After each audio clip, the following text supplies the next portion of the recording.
Man, I swear to God, YouTube got to be, if not the most jankiest website to go live from.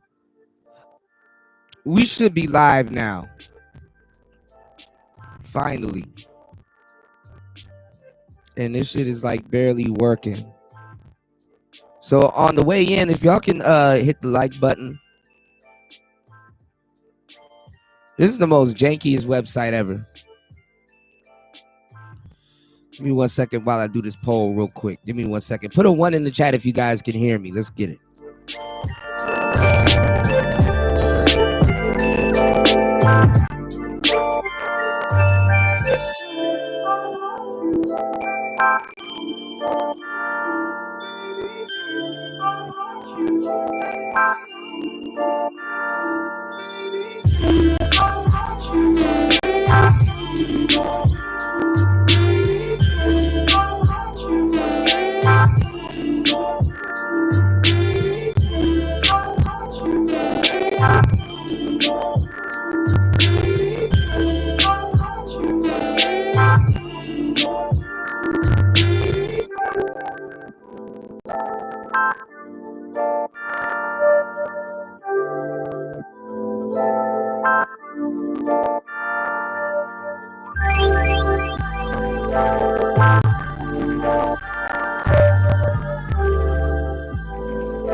All right.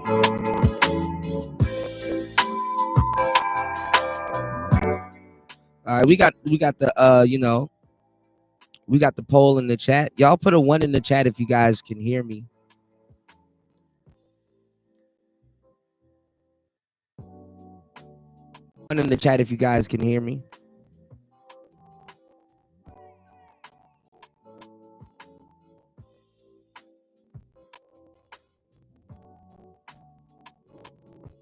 All right. Give me some. Hold on.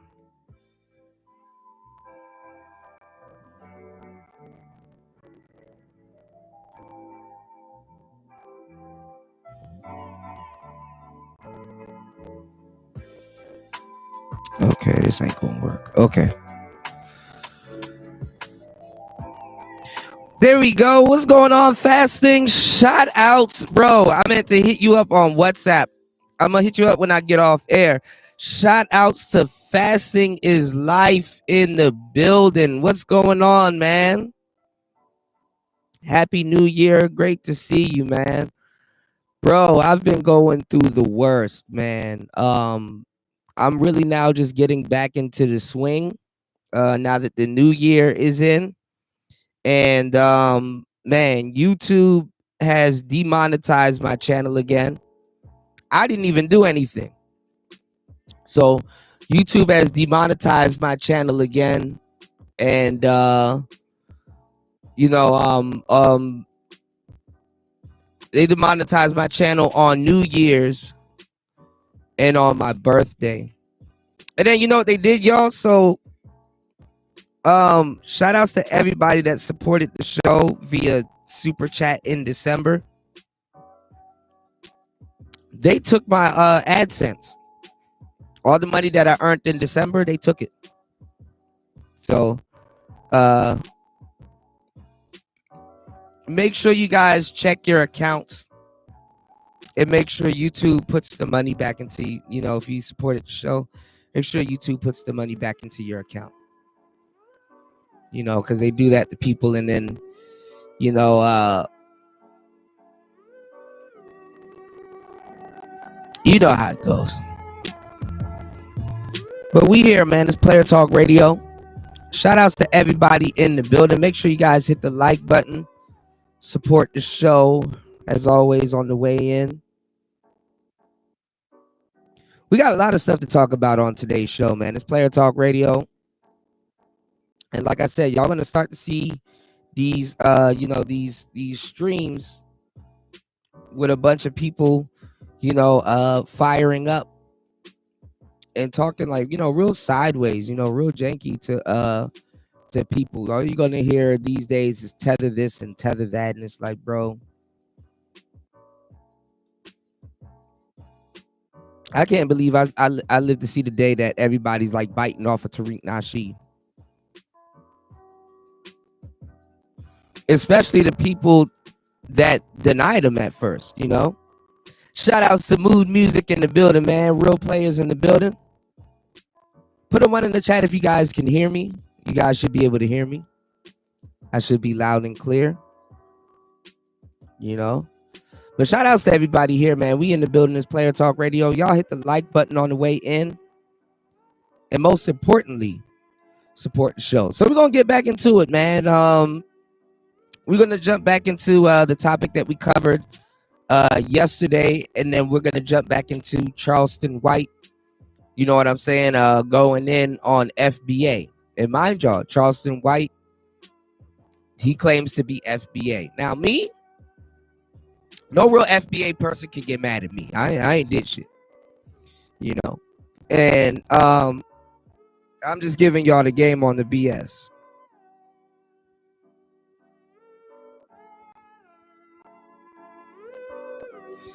Don't sit up here and argue with all of these people, because there's not that much foundational Black Americans on the internet that they try to make it, that they claim it to be. All right. Half the time you're not talking to a real FBA. You're just talking to an ignorant nigga that wants to argue.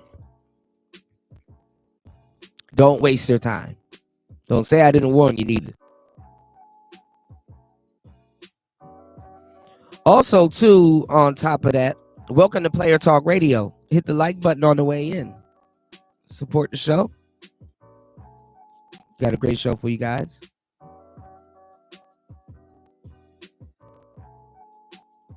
But yeah, a lot of these dudes, man, like I said, they gotta have a damn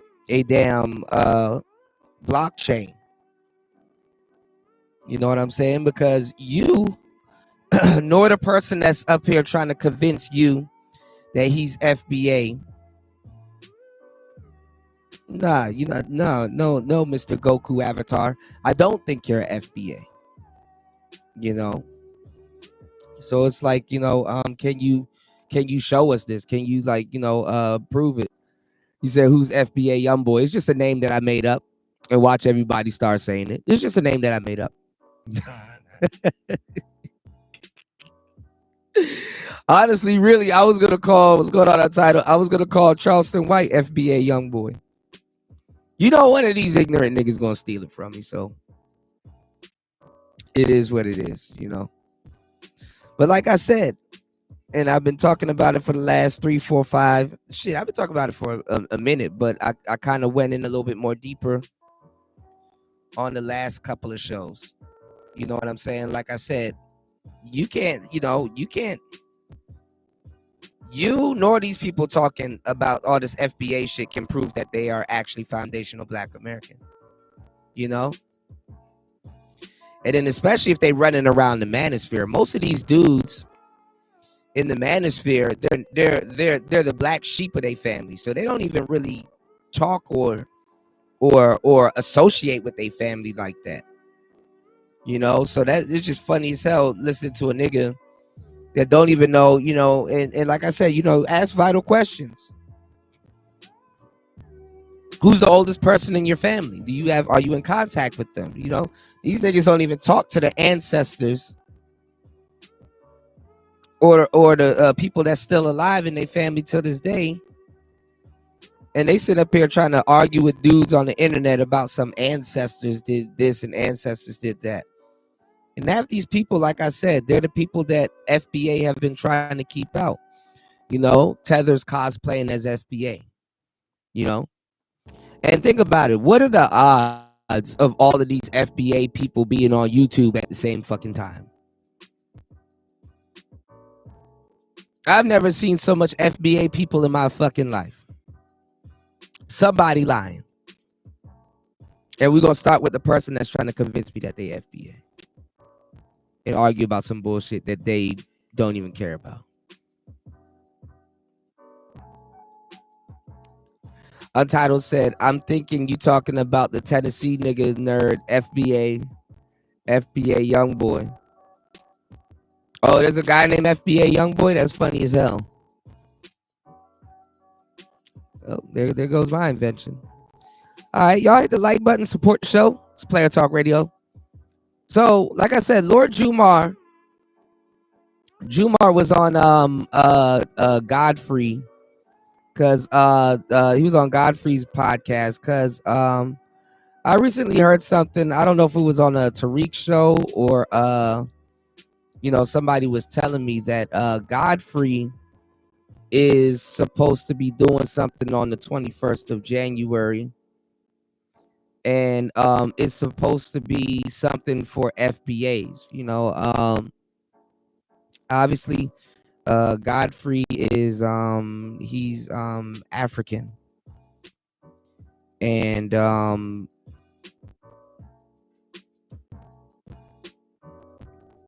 he's supposed to be doing something for the FBAs or something like that. Like to kind of show that everybody's kind of standing in solidarity with the FBAs, and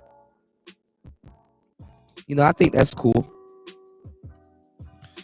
So I'm not sure if it was a show, or I'm not sure if he was doing like something relating to comedy, but he had Lord Jumar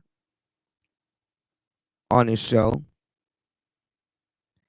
And he had Lord Jumar on his show, and Jumar literally was just was I guess he was sauced up.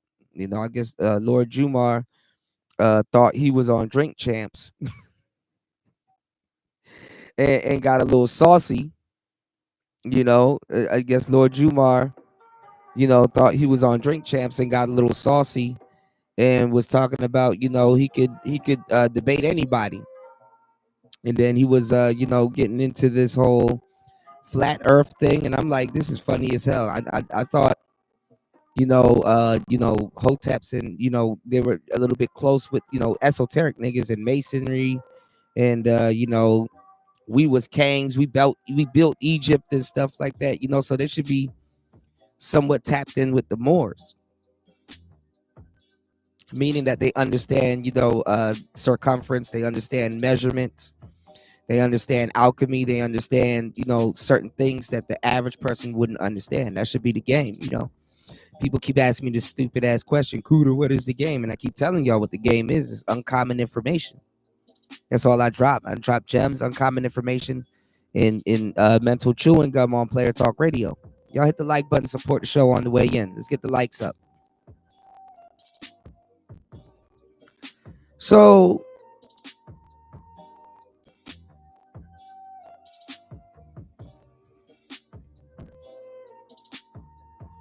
he started popping off at the mouth, and I guess there is this professor guy. I just recently subbed to him, and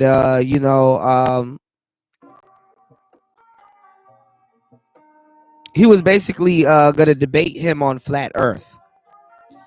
And the professor guy, which is a white guy, by the way, I got to bring that in there because everything, like, I used to watch Lord Jumar interviews on Vlad and stuff like that. He kind of was I wouldn't say he was Vlad's Boosie before Vlad got Boosie. But let's just say he was on Vlad a lot. Before Vlad, I guess said or did some racist shit or didn't look out for him or something like that. You know what I'm saying? So he played the elder. He played the elder hip hopian, old head, old school cat that knew about a thing or two about a thing or two. I like Jumar, but I've been catching up to him recently, and him, just like a lot of people around here, even the ones that claim to hate the game, switched their whole vernacular up, and now they're just sounding like Tariq Nasheed. Now they're just sounding like Tariq Nasheed. They just, as grown ass men, they abandoned their talking points. Hold on.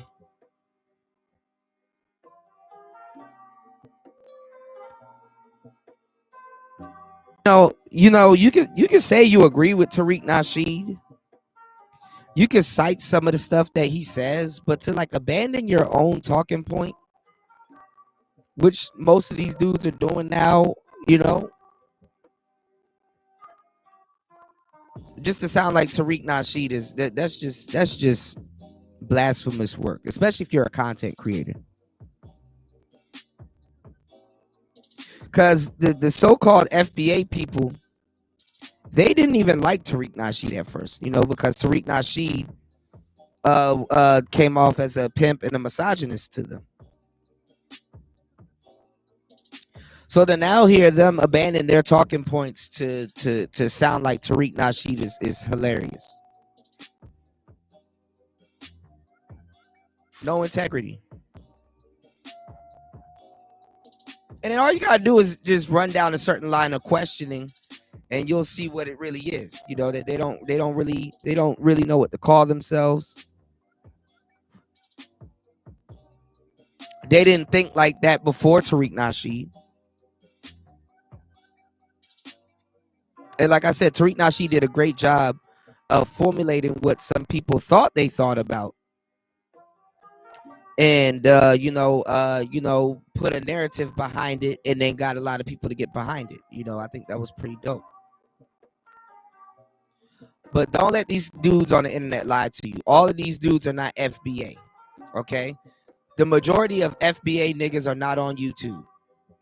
What about Instagram? What about Snapchat? What about, all these other places? The majority of them are not on YouTube. And like I said, don't really engage them in no goofy conversation unless they can prove to you that they're FBA. So until the Goku avatar that you're going to be arguing with can prove to you that that they're FBA, they're just cosplaying.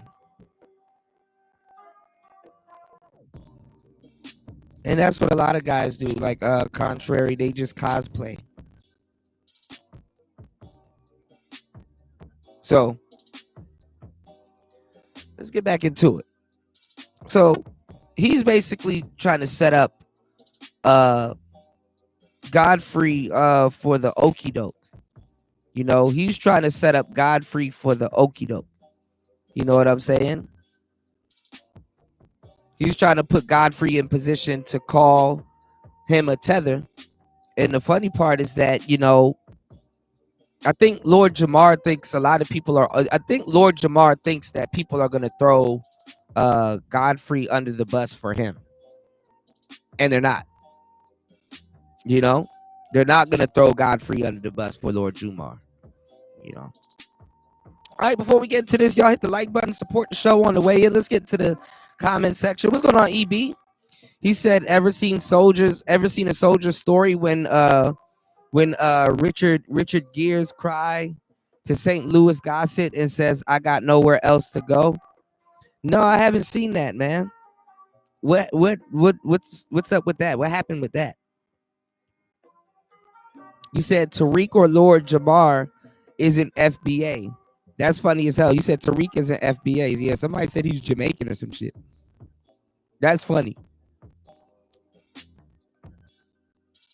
And Lord Jamar, I think he's from Ghana or Guyana. One of his his folks from Guyana or some shit.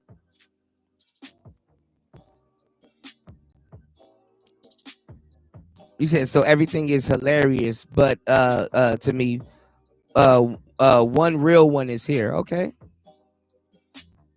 You said I applaud Tariq for that as well, but that don't make him real. It's not even about Tariq Nasheed being real. It's about these new FBA fanboys. You know, what were y'all calling yourself before y'all were calling yourself FBA?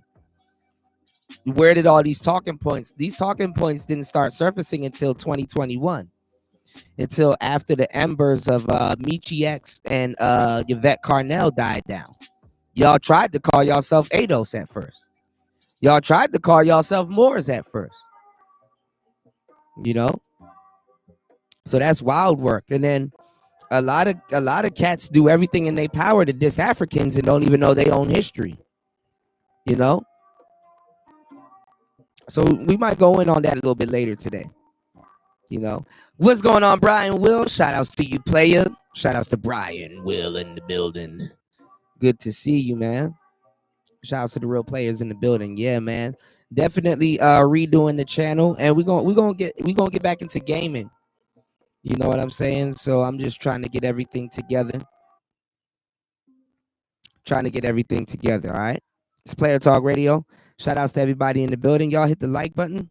Support the show. Let's get it. It's Player Talk. Let's get back into it. So this is what's happening right now. Jumar got embarrassed, you know, by old boy, and now he's trying to throw Godfrey under the bus. And that's distasteful. This is not some beef I'm having with him. I just think you calling us names and calling me out, I'm like, I did you a favor. I tried. And then you doing that, and so you backstabbing me? Yo, what's up? This bruh man from the fifth floor. And to Forgotten. All right, I don't know who this nigga is, but shout outs to Forgotten Kings. I think I've heard of Forgotten Kings, but I don't know. It might be another brother claiming to be FBA. Let's see how this goes, y'all. Kings TV. It's ridiculous. Like, and before we bring Professor Dave, here's my thing. Man, that's Professor Dave. Before he even get here. A few minutes later. Dave, why you are against what he believes? How about that? Yeah, Flat Earth is the dumbest hoax. Oh, let me tell y'all something. This conversation wasn't even about FBA. I would love to see him debate this guy about FBA also. You'll see it start to fall flat. There's nothing wrong with real FBAs, but have your own talking point. You know, reciting and regurgitating Tariq Nasheed is not going to help you. It can only help Tariq because Tariq knows why he says it. This is why you don't sit up there and just, instead of not even give the man his credit. This is why you just don't sit up here and repeat other men that you've heard that you may agree with. You know, like at some point with age and in game, you got to be a little bit more tactful and stop repeating people, because now the person that you know that you're going to be arguing with, he know where to hit all your pressure points, especially if you know you repeating somebody. Because now he's not even arguing with you no more. He's arguing with that person, and you're not that person, and it's just not right. All right. So a lot of the and a lot of FBA cats need to know this. These are the people that y'all gonna have to educate, deal with, and work with. Don't worry about the tethers. It's gonna be your own that's gonna do you in.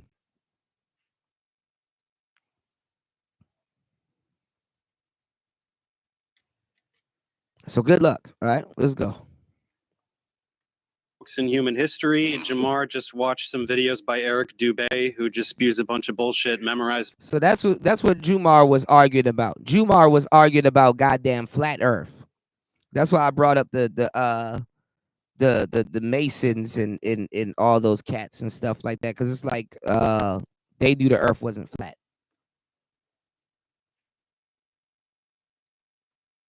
They knew the Earth wasn't flat. Anyway. What he says and repeats it and pretends to be intelligent.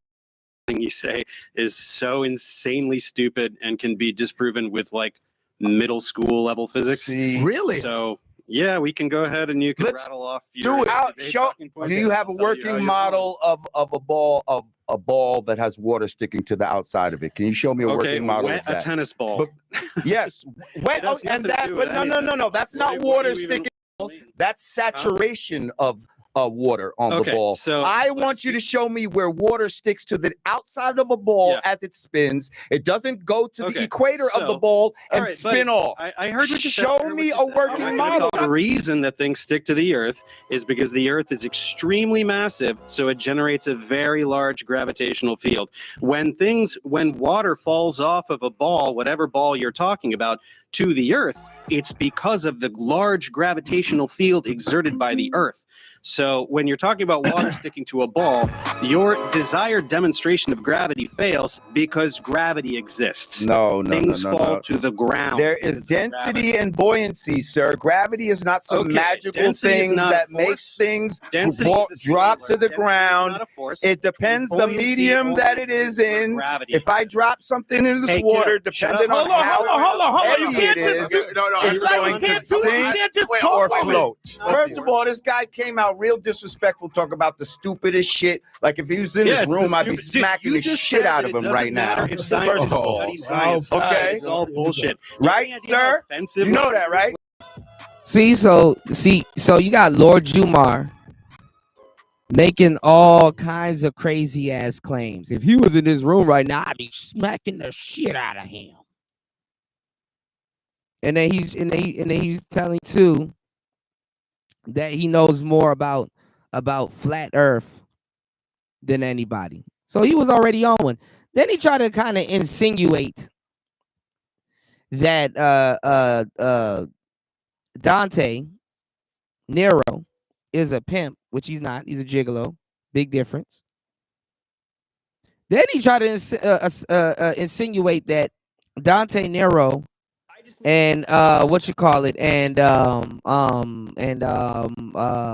what's his name drugged him, Godfrey. You know. So he allegedly he was drugged by Dante Nero and Godfrey. All right, so you guys hit the like button, support the show. Hit the Cash App, support the show. Hit the Cash App. Let's go. To the You know that. move. Buoyancy, there's a buoyant force, but it has gravity in the equation. It has Buoyancy only gravity. exists when gravity exists. Gravity, So, secret sauce. Here's the problem with your density bullshit. You think that things fall down because the air is less dense. The air is less dense above the object too. So why the don't fall up? Can you Things explain do that to me? fall up, you fucking asshole. What Bubbles, fall up? bubbles Nothing go falls up, you stupid. Evaporation goes up, you dickhead. Like, That's what the not f are you falling. talking about? That's Like- not a. That's because there's It's wind. because it's lighter than the fucking density it's in. Doesn't Why? a bubble? How can Doesn't a a fly doesn't defy a bubble gravity? fall? Doesn't How a, can a tadpole defy gravity? You fucking shithead. How does anything swim through the ocean? How do you fucking lift your So- your legs so- off the fucking So ground? things can. You cock bag. Why do things fall down to the ground? Because they're heavy. Because they have density. Okay, That's why. what is heavy? What is weight? Do you even know what weight is? Oh my! What's weight? goodness. Tell me the definition of weight. It's your fucking head on your fucking Ooh. shoulders. You fat Oh, head someone's getting a bitch. little sassy because Like, he doesn't know the answer to the bro, question. What We're does not weight going to mean? sit here and talk about all these. We're not going to sit here and define words that you don't Yes, know. that you're define trying to words. We're talking about what's heavy and what's light. use. Yeah. So what does heavy mean, dumbass? You said the word heavy. What is heavy? What is weight? What is weight? What does that mean?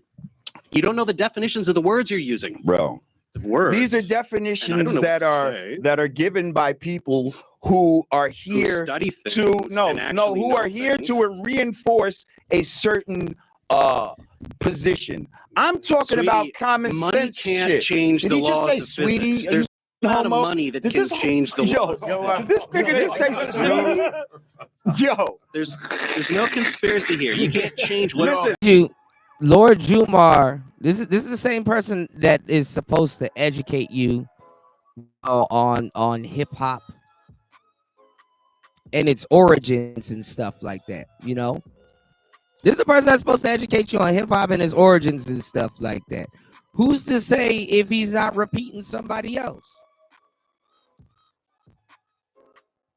And listen, I don't have a bone to pick, quote FBA. I definitely don't. I'm actually an ally. But how do you know if Lord Jumar is FBA? Yeah, he's been around since like what, maybe like a origin. You know, he probably been around for an origin. You know, the origins of hip hop. That doesn't make him FBA. So the FBA got their work cut out for them. You guys need a blockchain. You know, you guys need a blockchain.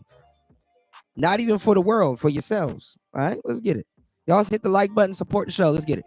I'm talking about common sense. We're not all of this. You're not talking Do you about feel like you're common moving? sense has nothing to do with any of Do you feel like you're You moving? can't just- like, how do you have pressurized air in something that doesn't have a covering? How do you have pressurized air? And you guys will say, Let him answer. hang on, let me finish saying what I'm You saying. said what you asked the Go ahead, question. bro. You asked the Please, question. Dante, Go ahead. Go, do what you gonna do. We're trying to be friends. Come on. This is really adorable. You think that space is a vacuum cleaner because you don't know what a vacuum is. You don't know what vacuum means. What's a vacuum? What does vacuum mean?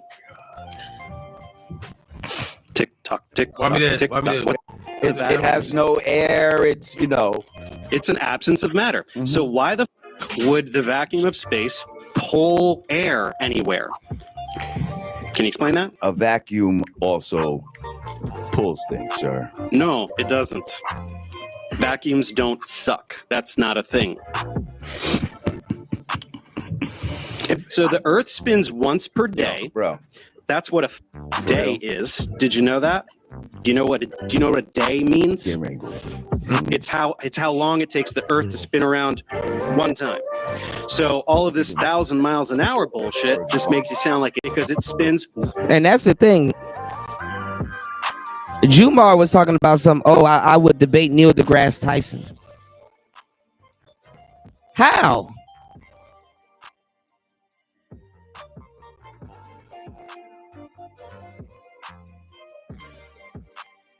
That's the thing about niggas. They always trying to show up on the next nigga.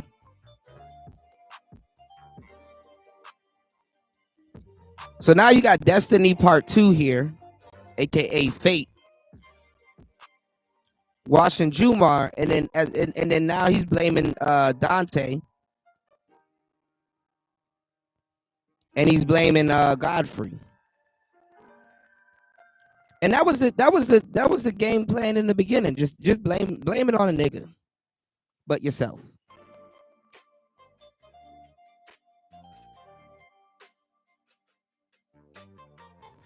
That's how a lot of niggas operate. If they don't have a nigga to blame some shit on, they can't function well.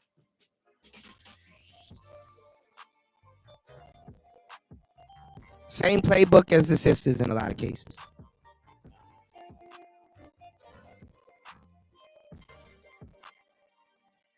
But no matter where you from, if you a one-on-one or one of one, shout outs to the real ones.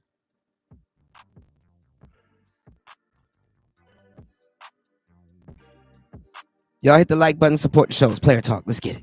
Once a day. It spins at half the rate of the hour. Not so fast, is it? What's going on, Third Ward? Shout outs to Third Ward. What's going on, player? Good to see you, man. Shout outs to everybody here. Y'all hit the like button on the way in. Support the show. Hit the Cash App. Third Ward said salute. Shout out to Third Ward. What's going on, Spawn? You said Spawn young Pharaoh would do a better job at this debate. Yeah, old young Pharaoh, not what we got right now.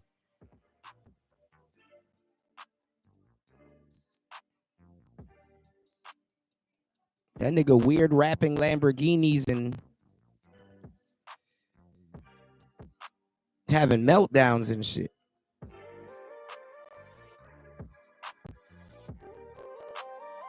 You know, but shout outs to Pharaoh. I haven't talked to him in years.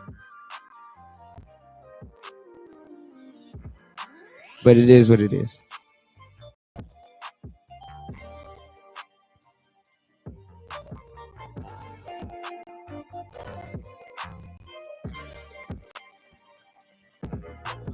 Y'all hit the like button. It's Player Talk Radio. Let's get it.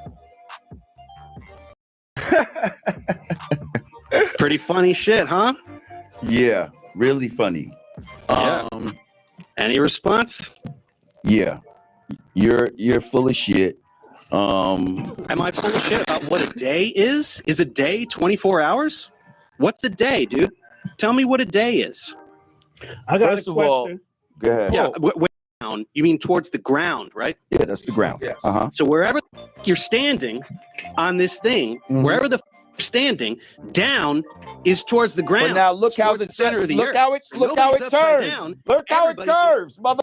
Look how the shit is on the side and of if the you're ball. Here, down is towards the center of the earth. And But- if you're but you're here, standing down is towards on the the- center of but earth. do And you if you're see how- here, and if- down is towards the center of the earth. That This is how dumb that you doesn't are. make This is sense, asshole. You That's how imagine dumb a you globe? are. That shit don't make no fucking sense. You think that there's You're a on the magic side, down in and outer it's supposed to space? be because you're tilted, imagining and it's supposed to be on an. So I don't even know if dudes that claim to be master masons and Moors and kings and stuff like that, the flat earth, really?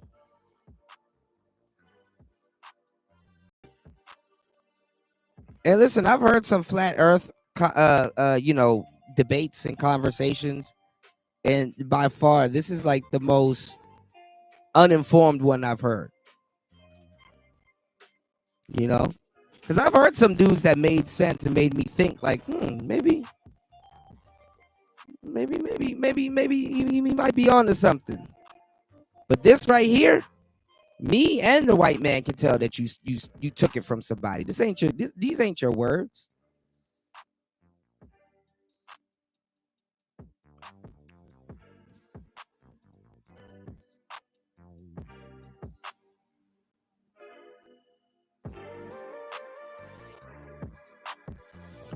And like I said, I've been cool with Tariq. We got the same mentor, Rosebud.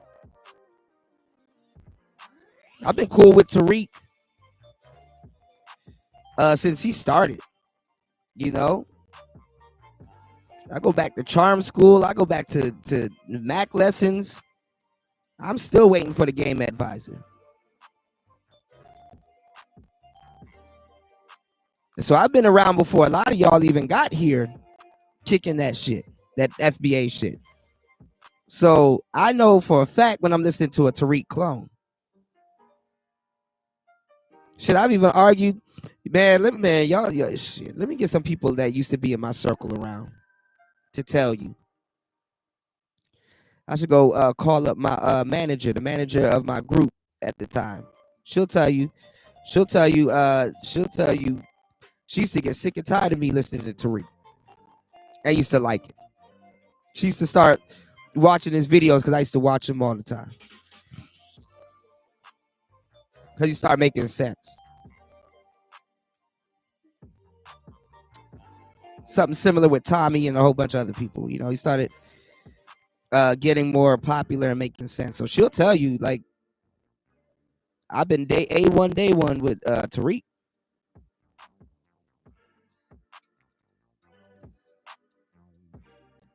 So listening to Jumar and listening to other people that should have had their own opinions,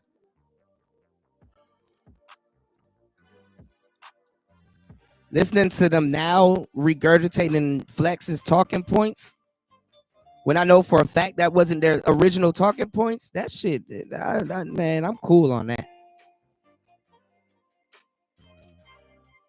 It's like watching somebody repost a status that you already seen.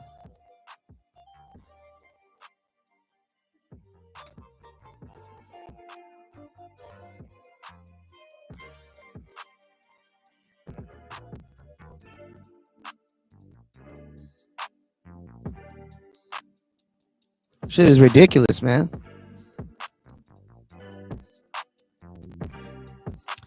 You said should have took the flight pattern angle at least. Yeah. No logic behind what this man is talking about. But all right, let's get into it, man. Y'all hit the like button, support the show. And you know the Please get this globe. clown out of That's here, why you please. think that there's a down All in right. space. Get this In clown out of reality, here. there's no fucking down. He's trying to get famous. Magically in Okay, you got space. famous off of Down me. is towards Get him the out of center here. of the earth. Do you get it? Do you Get him understand? out of here. Down, Well, You're out of here. Where you going? down is towards you is what you do to your father. Get out of here. Oh, now we got the gay jokes coming. He's getting a little mad. Okay, listen. Can you admit that you only think that this is down because you're standing on the all right. ground, and so you're reinforcing what I is the thought actual this would truth? be I told you. a nice discussion. I I told guess you. we got a little bit aggressive. Yo, bro. Everything is fake For real, because like, I don't seriously, like it. like, It hurts my feelings. Who's I wanna the guest that you want? Because you know what I mean. Y'all can stay on with him. I mean, if you want guys, to, it's up to you. I don't study this stuff like you guys. I just Y'all want to stay on with him? No. You want to stay on with him? So I invited you here. So what then? You paid a couple tolls. All right. So then that's expensive. I'm done with him. All right. Okay, y'all saw the bullshit that happened on Godfrey's show with, the fake professor.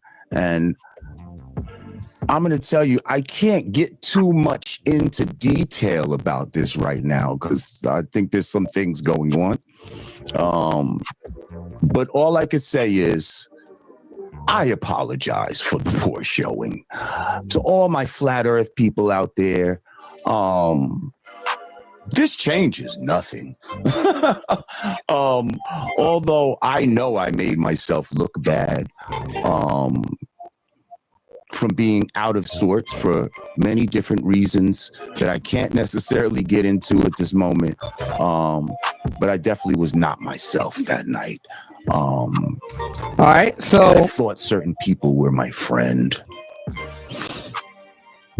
So now this is where he blames Godfrey, and this is where he blames Godfrey, and he blames he blames Godfrey, and he blames Dante because he's obviously not himself or wasn't himself, y'all. I don't know, man. These weird older hip hop heads, man, they kind of plateauing, man. The Star in the Morning type cats are just kind of like, bro, it's getting cringe. And you don't want to believe that you're. Yeah, it's definitely possible. But yeah, I was just not in my right state of mind. I apologize for allowing y'all to see me lose my cool. Yeah, that's what happened. I lost my cool. I let the bitch, pull me. Right, Era Black. This is exactly why I question who's original and who's not original. I'm gonna be up here talking to a damn Tariq stand all damn day. Y'all hit the like button, support the show.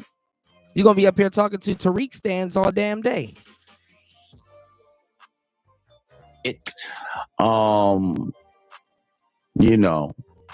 There's a guy on the show that used to be an ex-pimp, and he wasn't a pimp. Since he couldn't best me the last time, he did what a pimp does, and he got a bitch to do his dirty. And that's wild work right there.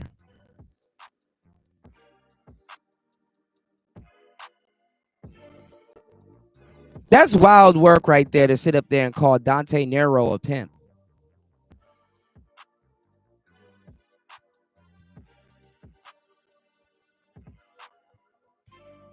And you're supposed to be from the street. And isn't the guy that you're regurgitating talking points, Tariq Nasheed, wasn't before y'all started jumping on his dick? Wasn't y'all calling him a pimp?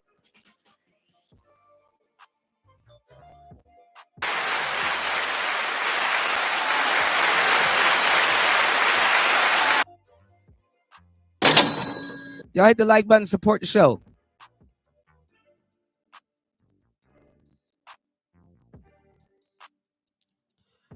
So these are people that's representing y'all FBA movement, y'all. Good. Justin said it wasn't Godfrey who set you up; it was Dante. I think Dante was the source of it, but plot thickens. Godfrey was complicit. He was complicit in the whole thing. He was the linchpin, because I wouldn't have done it for anybody else but Godfrey. And I'm like, so my podcast don't mean shit to you, because I did his podcast. I've never disrespected his podcast. I always was respectful to his podcast. And, you know, and then when, you know, when they were going back and forth, Dave didn't stand down. He was like, no, you don't know what the fuck you talking about. And I was like, okay, this is going to be good. And it got a little viral. It got a little viral and shit. And then he was like, yo, take this dude off. It was like, yo, yeah, man, don't show that shit. Don't show the episode. And I'm like, oh, okay. You know, because that's with my shit. That my money up. You know what I'm saying? Like, don't show it, because we cut it off right away too. Like, I say, oh, this is going to be cool. Yeah. It happens. And I said, I won't show it. Yeah. You know, as a friend, I won't do it. I did not show it. Yeah. Still to this day, they go, why'd you let this punk you into not? I said, it wasn't about that. It was about being a friend. That's what I wanted to do. Because I'm that kind of guy. I'm not a boy. I'm not. No one can say that about me. Nobody. You can like not like me because whatever. That's fine. But as far as backstabbing people I know, as far as being like a gossip, I'm not that. I don't do that type of shit. I think your boy drugged me. I go, what? First of all, I'm not a weed smoker, so I'm like, what? I don't get it. He goes, I was out of sorts on that episode. So I go, but you smoke all day, every day. It's on there. Rolled 3 blunts. The place was smoked up. You know, and he goes, your boy tried to pour out, like, try to, like, I don't know, he put something in the thing. I go, why would he do that? Like, he did it because he's like, yo, that's my man. I'm going to get him some weed, blah, blah, blah, blah. And he threw that in. I go, Dante wouldn't do no shit like that. Why would he do that? But that's the thing, Era Black, everybody hustling. So why align yourself with the hustle? Tariq Nasheed bought FBA. He bought your lineage.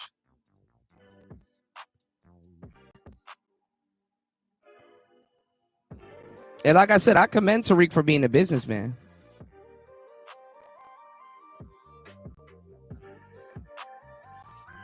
But it just shows me that the brothers operate just like the sisters in like some weird beehive.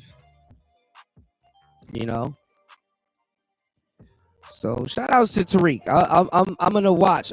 You know, because you know what I think. You know what I see coming. I'm really good at reading shit and predicting the future. I think in the future, all these same FBA cats are gonna turn against Tariq again. So the biggest group of sellouts calling people sellout is crazy. He spiked himself. That. Yeah, it was your behavior, man. You did that. I didn't make you call this dude an F word. I didn't make you say Dave. I didn't make any. I just said you showing up, cool. I even gave you money for the toll. You know, congestion in tax data. I said I didn't. This is your behavior, and now you blaming me for that shit. That's bull, man. And he said I'm gonna take some legal action. You know, and then he goes, I didn't sign anything to show my. It's like that. You can't. You've been on my podcast before. Now you're doing this legal shit. Whatever. It's clever. You can't do that. Like now you're gonna do a lawsuit on me. Like what? Yeah. You called him. You called him F words and other shit. So this is Lord Jumar, and the funny thing is that if Lord Jumar had just like chilled, this situation would have blown over. Because honestly, at the end of the day, you could say, well, listen, man, look, at the end of the day, there's people that think that the earth is flat. And then there's people that think that the earth is circular, you know? So if that person thinks that the earth is flat, good for him. You know, if I think that the earth is circular, good for me.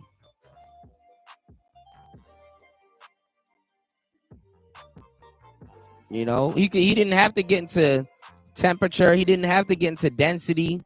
He didn't have to get into precipitation. He didn't have to get into a whole bunch of stuff that he doesn't know or stuff that he hasn't researched.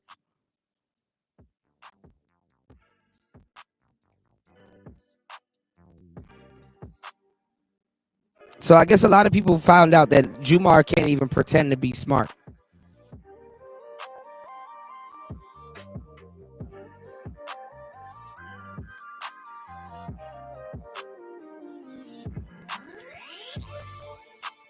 All right. You know? So, and it's almost like you're trying to make up a beef, I guess. He tried to Drake you. Yeah, he's trying to Drake me. Like, I'm like, huh? It's like you're bad. Your enemy is the guy Dave, not me. And then you're calling us sucker bitch and all this other shit. I'm like, maybe you're that kind of guy. Maybe you're that kind of whack ass dude. Maybe that's what you are. Because I didn't call you any names. I said, let me just cut my money up. Yeah. And then you're saying, oh, they're just doing this for views. What individual on social media is not doing shit for views? What mother? If you ain't doing shit for views, you should not be on social media. Everybody wants views. That's why everybody and their mama is twerking on whatever. They're doing sketches with their kids so they can be influencers. You have to have views. That is how these things work. Views work. That's how you get money. Okay? That's how everybody's doing this shit for views, and you right, I'm doing this for views. But he's implying you sold him out for views. I sold him out for views. That's what I did. I sold him out. My views came because he's been on my show. Stop. I've earned my shit on my own. He's creating this beef to get the views. Probably, yeah, that helps him get views. Yeah. Because if he didn't, he'd be like, oh, let me not say anything. Just another guess. Because controversy brings people to watch. You know, so I'm like, to get views, yeah. What else would I do this for? I'm doing this for views. Right? Views are currency. Yeah. Views are currency. That's important to have views. Oh man. And this is not some beef I'm having with him. I just think you calling us names and calling me out. I'm like, I did you a favor. I tried. And then you doing that. And so you backstabbing me? What kind of friend is that? It's basically to get back.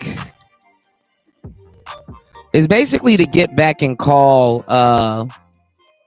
get back and call Godfrey a tether.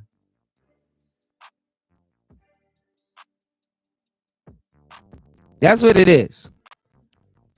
It's basically to get back, recoup your breath, and then come back and call Godfrey a tether. Because that's really what it is. But speaking of somebody that's undefeated, y'all ain't ready for no fucking Charleston White, man.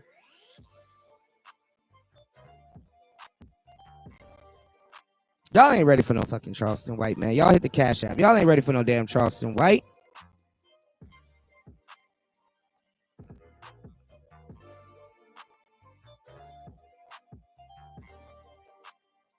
You said, I've been in the building with you for years, Cuda. You said, I think you get a sense of me,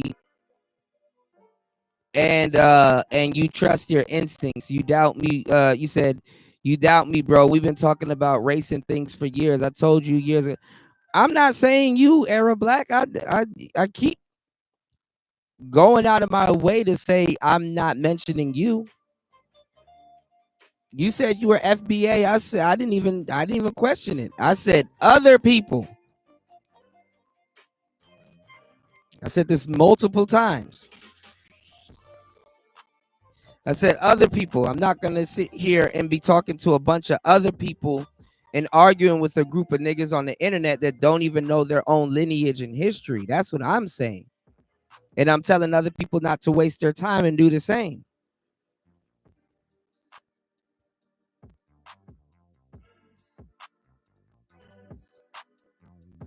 We've been going through stupid shit the whole time. Look at the whole Kamala shit. Kamala didn't even know who the hell her grandma was.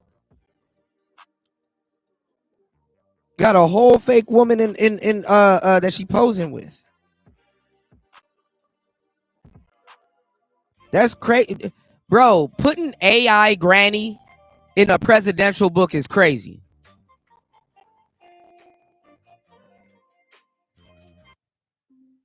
That's ridiculous. So if you think I'm going to sit up all night and argue with Goku about FBA lineage, that's crazy, man.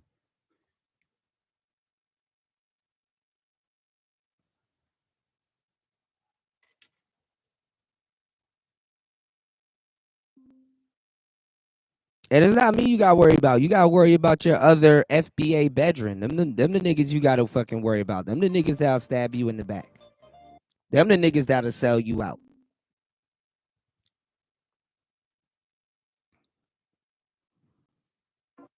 No, Charleston's not a clown. He's a gesture. I get it. He's a jester. You know, he'll play the role and stuff like that, but he'll get the job done. Charleston White is absolutely not a clown.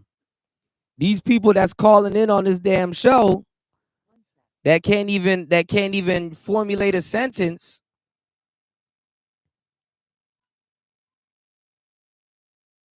Culture appropriating FBA. These are clowns. Every day to choose to be in last place. It ain't got nothing to do with no These system. niggas are clowns. Charleston. What wealth gap? I was able to come on. I was able to get on social media poor and make millions off social media. Well, you the exception. No. Shout out. We all can monetize. It's just some people just decide to scroll and look at shit. We all can get on here and learn monetization. But that's not everybody's gift, right? Not everybody can be a Charleston White. You don't have to have a gift. You log on social media anyway. You log on social media any day. So I'm monetized, but not everybody is a Charleston White. Listen, if you getting on social media and scrolling, you can monetize. Okay, so again, we're talking about wealth, right? That's income. You make an income off that. Income and wealth are different, Charleston. People wake up every day to choose to be in last place. It ain't got nothing to do with no system. You got every opportunity, just like anybody else had opportunity. Let me just say this. The slaves that just come out of slavery and they was able to build Black Wall Street. What's wrong with this group? And they was on the way. Reconstruction. That's crazy because you'll sit around and listen to a guy that don't even support black people, much less hire them.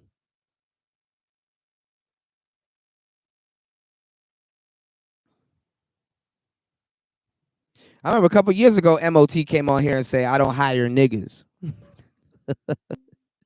You stop being messy, y'all.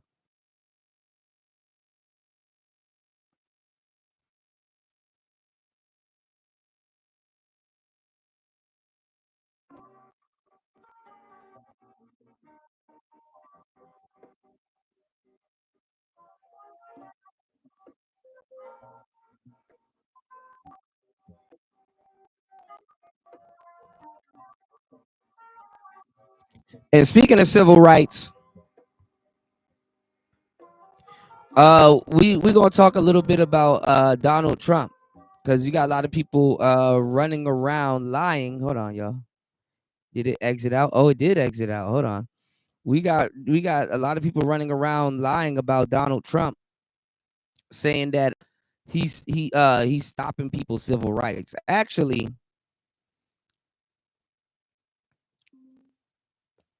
he's actually kind of helping black people that's getting their civil rights played with, because a lot of you niggas ain't even benefiting off the rights that Harriet Tubman and your ancestors and all these people done fought for. You got the L. Gibbet benefiting off of it more than the people that fought for it. Now, if that ain't crazy, I don't know what to tell you. Just say this. The slaves that just come out of slavery and they was able to build Black Wall Street. What's wrong with this group? And they was on the way. Reconstruction. See, and that's what my great grandfather was part of. They could read and write. They could learn to read and write, and was able to build. Okay, so what happened after that? This new group So what happened after that? What you mean? What happened after that? What happened after Reconstruction, right? I don't know. Then the Civil Rights Movement, right? Then what happened? The Civil Rights Movement, they got rights. And then what happened? Black people chose to follow Dr. King and go live amongst white people and eat at white people restaurants. That ain't got nothing to do with white people. It was Dr. King's idea, and everybody said, "Okay, let's go with Dr. King's idea and let's go hold hands with white people, eat at white restaurants." Wow, Charleston. Wow. Man, I'm sick of you guys. Too, I heard somebody made the claim that Dr. King black, he's a tether. Yeah, these are people, man. I'm telling you. So sick of you kind of niggas that wake up and blame the white man for something. Nobody's blaming white people, sir. I'm looking for repair. Listen. Your United States, let me explain to you like this. I ain't blaming shit. Your United States government subsidizes everybody, bro. I want subsidies, bro. Black people. The United States government today have not done nothing to black people. You niggas choose to wake up. Is that what I said? And get on You're framing the argument that way. You asked what FBA was, right? I was explaining to you. Then I asked you a couple questions. You denied systemic racism, sir. You denied that systemic racism doesn't exist, sir. I'm not blaming white people, sir. You just denied systemic racism. And blame white people. No, I didn't blame white people. I asked you about a systemic problem. Everybody talking once, so this nigga can't talk no more. Fuck that nigga. Fuck that nigga, Charleston. Fuck that. Man, you shut your hippie ass up. You fat fucking Jamaican, bro. You's a fat blood Jamaican. Yeah, these. You see how quick your own FBA fam that you're fighting for. Look how quick they are to turn on you. Look at this. I ain't never seen a get money FBA nigga ever. Them niggas is broke ass. Look at this little Jamaican spaz out. Boy, you about to get deported. You about to get deported on January 21st. What the fuck you talking about? Your fat Jamaican ass need to worry about your motherfucking paperwork. You bad built bitch. Post your picture, nigga. This nigga got hips and titties and want to get on the app and cut up. Finna deport your stupid ass. Fuck we talking about, nigga? Ain't no more recording and speaking on that mic. Your bitch ass going out of America. That's the problem with Fuck Jamaican. Can't keep ass Jamaican with hips. Bitch shaped like a lunch lady and want to Why get in you America. talking about a man got hips though? Deport your That's whole weird ass. as hell. Get your paperwork right. Faggot black Americans. That's what them FBA niggas You's a dusty ass Jamaican, nigga. Never fucking forget it, nigga. You ain't even naturalized yet, bitch boy. Go against each other. Fuck we talking about? How you let the Mexicans come over here and outwork your whole ass? Take your funky ass back to Jamaica, nigga. Your bitch ass up here in motherfucking New York, nigga. Dusting off the sidewalk, you dusty ass motherfucking anchor baby. Fuck we talking about, bro? Look how the foundational black niggas get mad so quick. They don't have no patience. Get them niggas, y'all fight. Destroy each other like the gangbanging niggas do. Oh, they gone. They gone. They packed up. I ain't gotta fight these niggas. Most of them gone. Back up. You must be one of them genius niggas. I'm gonna bring everybody up. It's gonna be confusion. You will not have that foundation. Boy, you better ask them who I'm on this. I'm not gonna add nobody. I'm ready to go. These niggas up. FBA niggas. Nigga, shut your dusty ass up. You's a crystal rubbing ass hotep, nigga. Shut your ass up, nigga, and go worry about the tribe of Judah, nigga. Go rub them crystals, you bitch ass nigga. Fuck we talking about? Oh, man, you better get somebody up here that got some chops, bro. The fuck we talking about? I run this motherfucking side of Twitter. You hotep ass niggas can't tell me shit. Most of you get deported, and most of you niggas running from child support, nigga. You don't run your household, nigga. They talking about I run Twitter. Them niggas broke. Them niggas been hurt since. That Joe said he ain't never seen an FBA nigga You get deported, Trinity. BBL Trinity, bro. You get deported, nigga. You gone.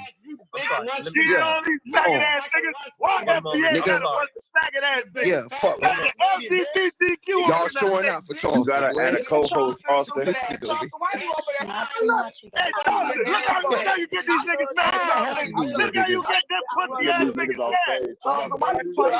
I'm not trying to hear no more FBA shit. Look how easy are riled up and arguing about nothing. Look how easy it is. It's so easy to get y'all arguing about nothing. Nathan. Now, this brother right here made I was watching him last week. He made a lot of sense. I like Afro Think Tank. He's actually pretty cool. He's off on a lot of stuff, but he's actually pretty cool. And it should be very eye-opening to any I would say any 80s babies, right? Any 70s. You know why Tariq Nasheed ain't got no smoke for Charleston White. Now, I don't condone Charleston We're gonna White's speed this up a little bit though. behavior. I don't condone Charleston White's hypocrisy, right? Charleston White, everybody got an uncle like Charleston White. Charleston White, the character, he's playing a character, right? And I understand, on one hand, I understand what he's he's letting it get to his head, right? He acted just as shocking and said some of the most derogatory and retarded things a person could possibly say. And what he does is he wraps his provocative actions in truth, right? So you're swallowing a pill, right? You're swallowing a pill of truth that has a lot of poison in it, right?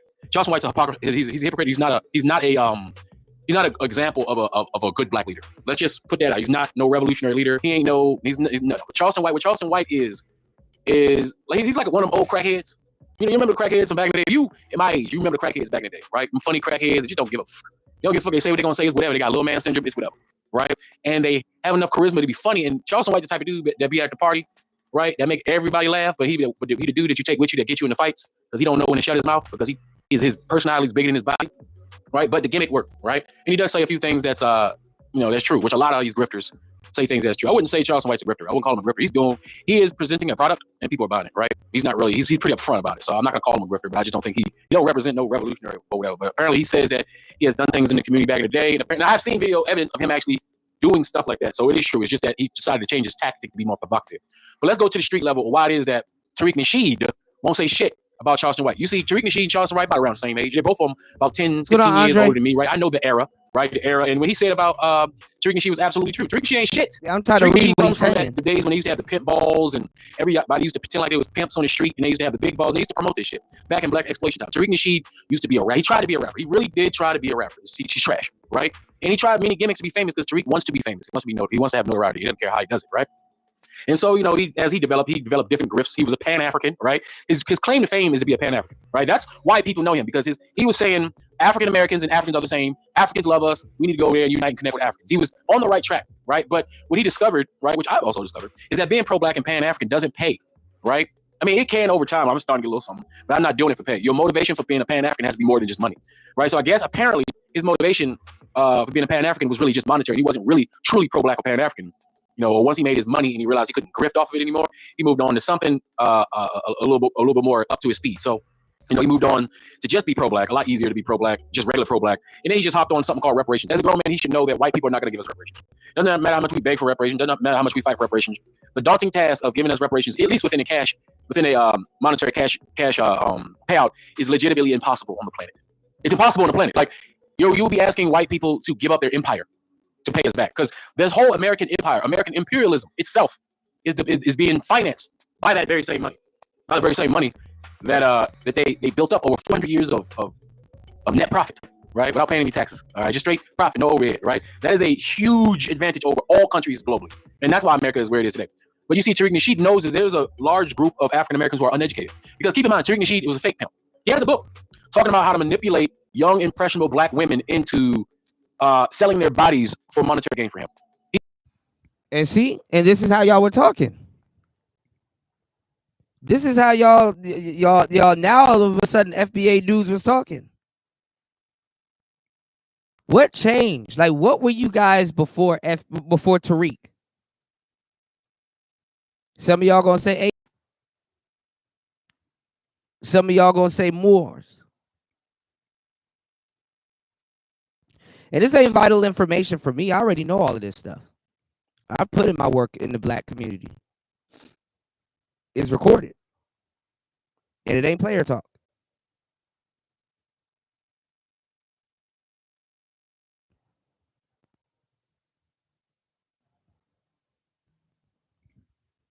Shit, this is more so for the real FBA brothers and the people that need to figure this shit out. Y'all gotta stop copying people.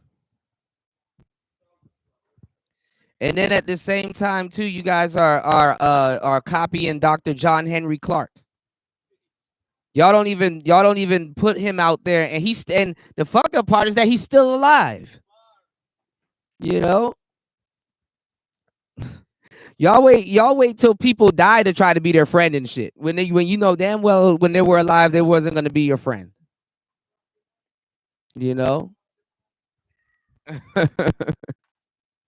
This shit is crazy, man.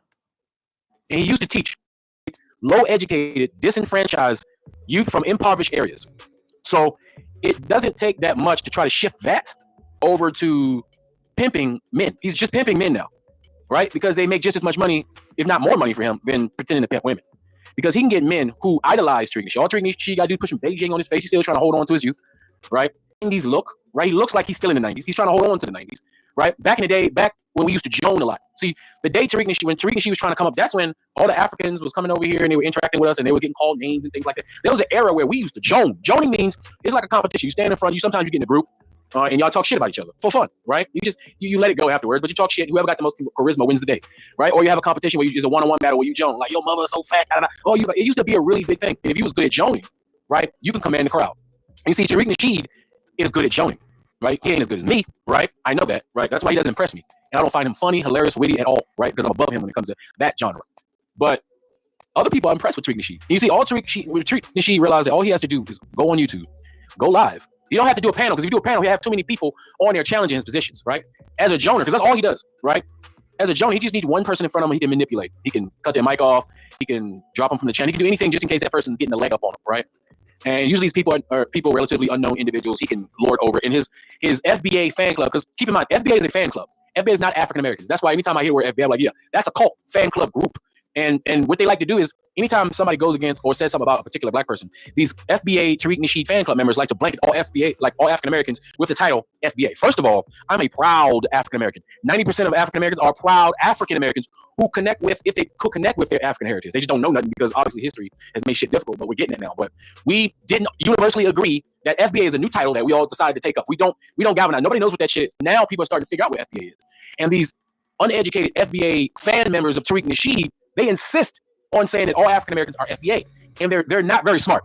I see their YouTube channels are popping up. Their vocabulary is very limited. I can tell that they didn't pay attention in school. I can tell they didn't pay attention in civics class. I can tell they didn't pay attention in history class. I can tell they didn't pay attention in school at all. These guys skip class. These guys are the ones in the hallways. These are the ones who took pride in accomplishing the ability to skip school for half the year and still graduate. These are the ones who graduated and couldn't read. These are illiterate African Americans in the black community in the most dilapidated portions of America. They have to be, because just the basic limited European education that we get, that's some trash, by the way, in this country, is enough information to dispel the bullshit that they're talking about, right?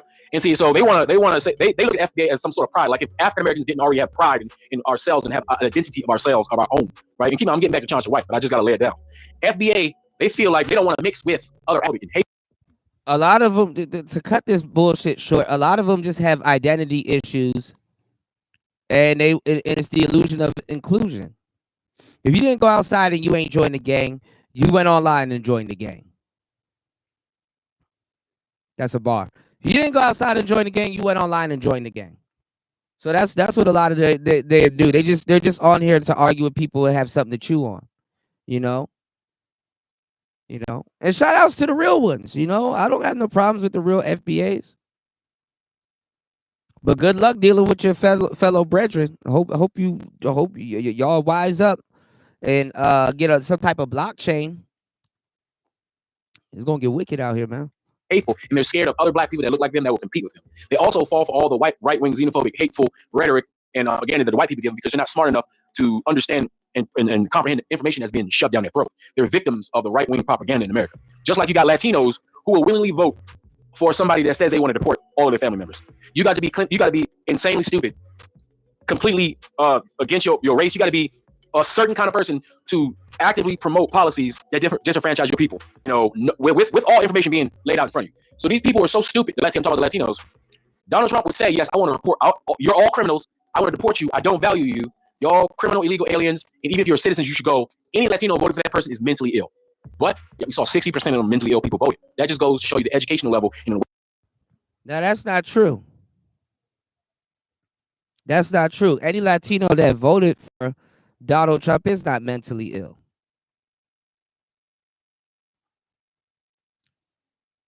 Because and this is the problem with black people. That we're just so behind that we just don't know. To say that Latinos are mentally ill for voting for Donald Trump insinuates that they all get into America illegal. That's how slow we are. You don't think there's no Mexicans that do it the right way? You don't think no Mexicans that actually work their ass off, actually put belt to ass and really just grinded and came over here the right way? Not every single Mexican in America is illegal. And second of all, they got to compete with the other Mexicans coming over. So, like, what?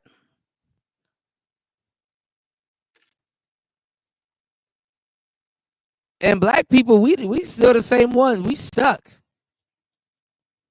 If you go look at Mexican people right now in America, they got nothing but Power Wheels, old cars that's been left out in the rain for their kids in their front yard. They have a work truck, a Civic, and a van, a family van. And they work together. They do something called susu. You know, if they all living in a house together, they all put in and for that month, and then all of that money goes to one person, and then it goes around in the group. Everybody put in.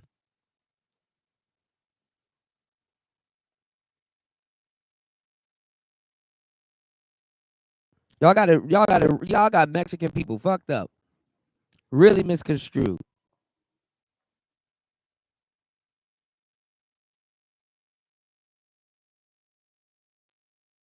Awareness of Latino community in America. So we gotta be careful when we pass around these like weak stereotypes of other races and stuff like that, because you believe it and then it looks bad. And just like that, the African American community has always been the same. Listen, the same Americans that voted for Trump, this FBA, the same percentage of the same ones that vote for Republican. There was no difference between this election and any other election since the last 60 years of black people's votes.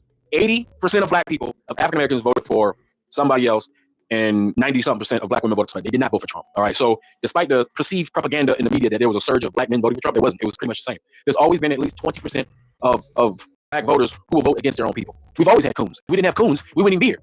We had coons in Africa who sold us for umbrellas and wine bottles and shit. Yeah. And that's off too. The coons aren't that 20% that voted for Trump. Wrong again.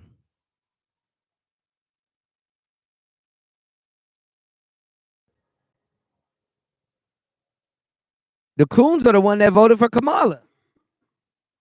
80% of them, dudes. Coons here who used to whip us on the plantation and snitch on us when we tried to run away from Massa, or when we was going to assassinate Massa, when we was going to kill the whole family. We had coons that would snitch, right, to protect the system of slavery because they were comfortable within that system, right? We got people who do that, and they get trinkets for it. And then during Jim Crow and during the segregation and various other times in history, all up to today, we've always had coons that would work with the establishment because they're comfortable in the position that those white folks put them in, right? And all they had to do is make sure they maintain the level of everybody else. That's all they had to do. Now, Tariq Nasheed admitted that white people have came to him to pay him, right, to talk shit about his community. One day y'all gonna learn it's not just the coons that used to snitch on black people. Your FBA bedroom gonna snitch on you too.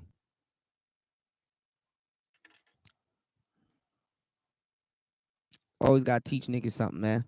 Right? He's admitted that, and now he said he would never do that, but that's what he does. All he does is talk shit about people in the black community, and then every now and then he'll talk about reparations because he can talk about something like that because it's an evergreen topic because it's never gonna happen. Did he once ever take a true action towards reparations? Like, I mean, he went to the little council meeting once to show face, and we saw how that worked out. He wasn't wanted there because he was just doing that to be performative, right? He didn't go protest at the Republican convention. He didn't gather his FBA group to go to the Republican convention like the Palestinians did when they wanted to protest, when they were protesting what was going on over there. He didn't do that. He didn't go to the Democratic convention, and he didn't take his FBA members to go protest over there. He didn't do that. He's not setting up and coordinating any protesting marches towards any politician anywhere to fight for reparations. He's not going in. And Tariq doesn't move with the FBA group. Tariq got a lot of tethers on his squad. He doesn't move with the FBA group. Ola, the guy that damn near was with him on all of his because before Hidden Colors, Tariq was doing shows live, kind of like stand up. Y'all knew Tariq Nasheed fans don't know about that. The Tariq live show and stuff like that. I used to have all them DVDs. He did like 3 of them. I think he did one in New York, one in Chicago, and one somewhere else where he's just going around and it's just kind of like a comedy show. He's just live. This is before Hidden Colors.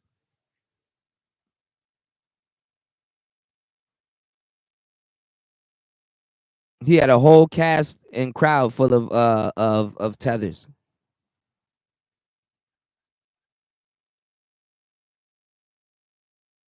But you know, black people and illiteracy go hand in hand. Like the niggas discover one word and oh my god, I'm gonna just keep using it. I don't even care how I use it. I'm just using it. I don't even know what it means, but I'm just gonna keep using it. Any major news networks fighting for reparations. He's not talking to or interviewing anybody who's participating in African Americans and getting their reparations. Did you know that reparations, the actual fight for reparations, is being fought by Pan Africans in the real world? Yes, Pan Africans. Now this is true. I've seen a lot of Pan Africans on foot in New York and in DC. This is true. You know, Pan Africans like myself, only Pan Africans are the only black people in America fighting for reparations in the real world, globally, because Pan Africans realize that it's not just America that owes us reparations. It's Britain, French, the Dutch, Spaniards, the Italian, everybody. It ain't. It's like the idea, the thinking that it's just America, as of America is one ethnic. America is a conglomerate of European corporations, right, from various different European countries that took advantage of us, and they just decided not to pay taxes to the crown and became one country called America. Like it's like y'all. It's like y'all be on the internet all this stuff, but it's like under a rock also. Yes, Tariq got endless tethers in his squad. Tariq's wife's a tether. Shout outs to Peanut. Shout outs to Tariq. And this ain't, going in on Tariq, but like, come on now.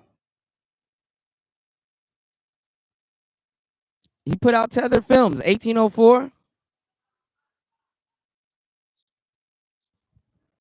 Yo, let's get at least 2 people on the Cash App. Y'all hit the Cash App. Support. Oh, damn. We got 12 people in here. We can at least get 2 people. Oh, y'all enjoy the show? Y'all getting laced with a little bit of game? What bro is saying is somewhat on, and then what he's saying is a little bit off. A lot of bit off, too. Hold on. Ships. All right. These colonies here, these colonies in America, these places in America, these little towns with these white folks, these are white colonies from European countries. These white people, a lot of these white people are descendants of the sailors and the vagabonds and the criminals and the over here to work right next to the black African slave, right within the chain of economics, right? So they can go sell their tea, their tobacco, their cotton, all that shit around the world, and make billions upon billions of dollars, right, to fund all their wars and to fund all the expeditions across the world, destroying the rest of the world by using black money to destroy the rest of the world, right? But what Tariq Nasheed does is he knows that people are stupid. He knows he can get Tariq can get 5, 6, 7,000 African Americans and observers who are entertained by his 90s style joning, slightly charismatic. I guess you would call him funny because that dude is not funny at all to me. I mean, he made a couple videos that he can, but he ain't really funny. He can do stand up, right? He tried to be a comedian, that shit didn't work either, right? And his joning ability is limited. But you see Charleston White is that type of dude. If Charleston White was out there around that area, Charleston White would have beat Tariq Nasheed. Charleston White is a higher echelon troll than Tariq Nasheed. Charleston White has more charisma than Tariq Nasheed. Charleston White got more energy than Tariq Nasheed. Charleston White can't be bullied by Tariq Nasheed, and Tariq Nasheed knows it. And because Tariq Nasheed knows it, he don't want no smoke. You see, nothing Tariq Nasheed can say to Charleston White is going to get him. It's not going to, like, if you got a battle of the bands, you got a battle of hip-hop artists. You talking about Tariq Nasheed, let's say Tariq Nasheed, and I don't know, I'm not really clear. Let's say Tariq Nasheed is a social media C-lister Drake. That's what he is. He's a social media C-lister Drake, right? And here comes the social media, I'm not even calling him a C-lister because he never even put himself on the list. He's just Charleston White. Charleston White came out like Kendrick Lamar, like, yeah, man, fuck you, FBA. Because what Charleston White's going to tell the truth. That's not his grift, is to pretend to manufacture a false group and a false movement, right? He's either going to be raunchy to the core, raw, ain't gonna say the truth, or he's not gonna cover up with a bunch of bullshit. It is what it is with Charleston White, right? There's no filter there, right? So Charleston White is not gonna placate to Tariq Nasheed. Charleston White will scorch Tariq Nasheed. Tariq Nasheed knows Charleston White will scorch his ass. You know what I'm saying? See, and then so his excuse is, oh, he's too big for Charleston White. Well, let me if he's too big, and this is always a tactic that when they're afraid or intimidated by another social media personality, right? They use the excuse like, oh, I'm above it, right? Tariq Nasheed is the same dude that go online every day and wait for some mentally ill person to call up to him to tell him that they don't like him, so he can feel big and bad and talk shit about him and make himself feel like he's smart and intelligent. Listen to the people Tariq Nasheed actually engage with on the show, and you will realize that these people, you can tell they didn't finish like 7, 8. Most of them didn't finish 7, 8 grade. Most of them. And even when one that does call that makes sense, he cuts them off. He don't allow them to get their thoughts through because he don't want common sense to get through what the hell he talking about. He don't want people to be like, oh man, he was right, man. I guess he controls the narrative through his platform in that manner, right? He couldn't do that with Charleston White. And the thing is, he wouldn't be able to just take a shot because he knows if he takes a shot at Charleston White, it's on. That's the thing about it. He knows he's afraid. Because how is Charleston White too small, but you went full retard with Pan African Strikes Back, who is much smaller and much less well known than Charleston White. You went to court. You took Pan African Strike Back to court You took another Spanish guy to court, right? You made videos. You took the time to make animated videos of a smaller YouTuber at the time that didn't even have 10,000 views because he agitated you on Twitter. Because he said the same thing Charleston White is saying, Pan-African Strike Back was saying for years. And you, I guess Pan-African Strike Back wasn't small enough for you to go full retard and go full war mode and to send all your FBA cult member minions to his channel to defend you because you send your little girls to defend you, Tariq Nasheed. Right? That's what you do. But Pan-African Strike Back, he wasn't too small for you. He wasn't too small. So how is Charleston White too small for you? Okay, so is Charleston White too big for you? Because you went on CNN and you let Tucker Carlson make you look like a fool while you smile like a good Negro. Right? So you're willing to go on CNN and play with the big boys and be embarrassed. You're willing to go down to the little man and go toe to toe with somebody that could have made 1,000 videos of you and nobody would have known who he was. But you thought it was so significant that you had to respond and make a cartoon, a Bucci Bear cartoon over and over, a series, video. What if I was to tell you in a dark black pill, in a dark fucked up way,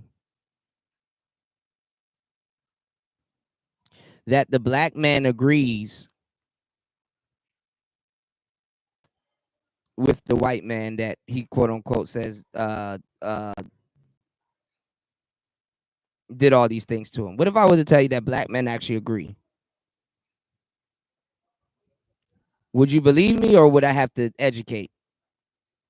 What if I tell you that there's a lot of that when they get to the end of the rope, they're like, damn, I kind of see why this happened. Damn, I kind of understood why a nigga would draw his line in the sand like that, or a man would take this stance like that. I kind of, what if I were to tell you that they agree with each other? And it's not just because because Negroes see they self through the eyes of the dominant society. It's not that.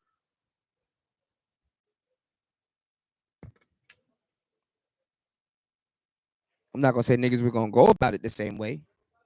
I'm not gonna say it was right.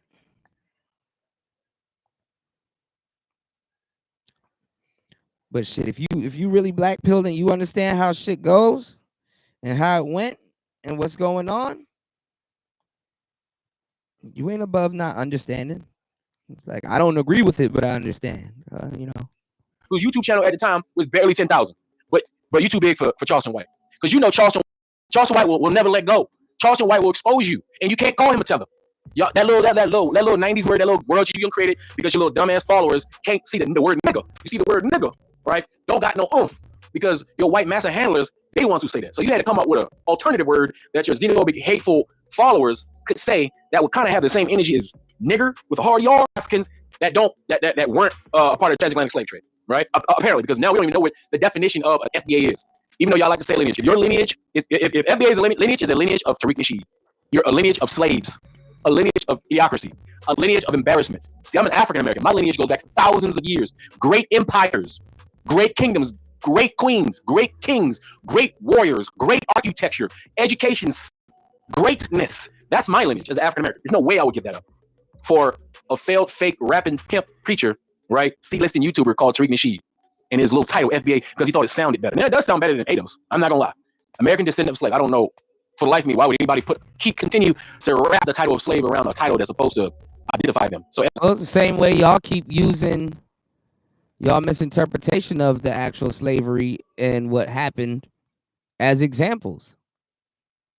It's the same shit.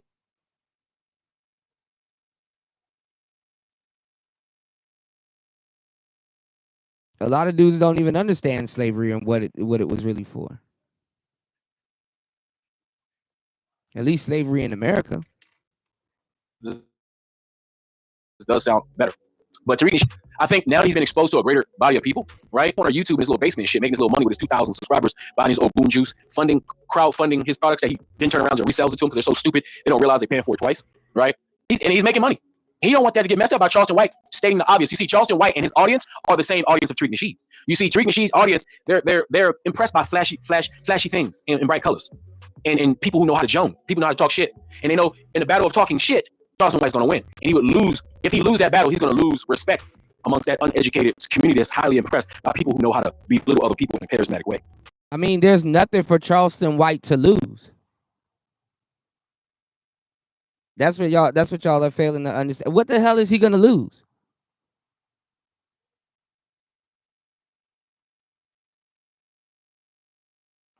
The Charleston White done got a whole bunch of points upon niggas. What is he gonna lose? He got nothing to lose. Charleston White will make a ton of money doing it. Charleston White could take all of Tariq Nasheed's fan club because he has more charisma. He's funny. He's more entertaining because he comes from the same era and he knows exactly what. Nobody respects Tariq Nasheed in Hollywood and nobody does. Nobody respects him. He's that vagabond at the bottom that never made it. That the real celebrities kind of laugh at. But they let him do his thing. You know, he ain't really hurting nobody, but he is hurting. I wouldn't even say that. I think Tariq worked hard for what he got, but the people that he's around that call everybody sellouts, they are sellouts. They would know all about it. And if you think that Tariq Nasheed's around staunch, hardcore FBA guys, you smoking crack. Because I don't understand. Y'all hit the like button. Support the show. Support the show, y'all. You think he's around nothing but FBAs, you tripping.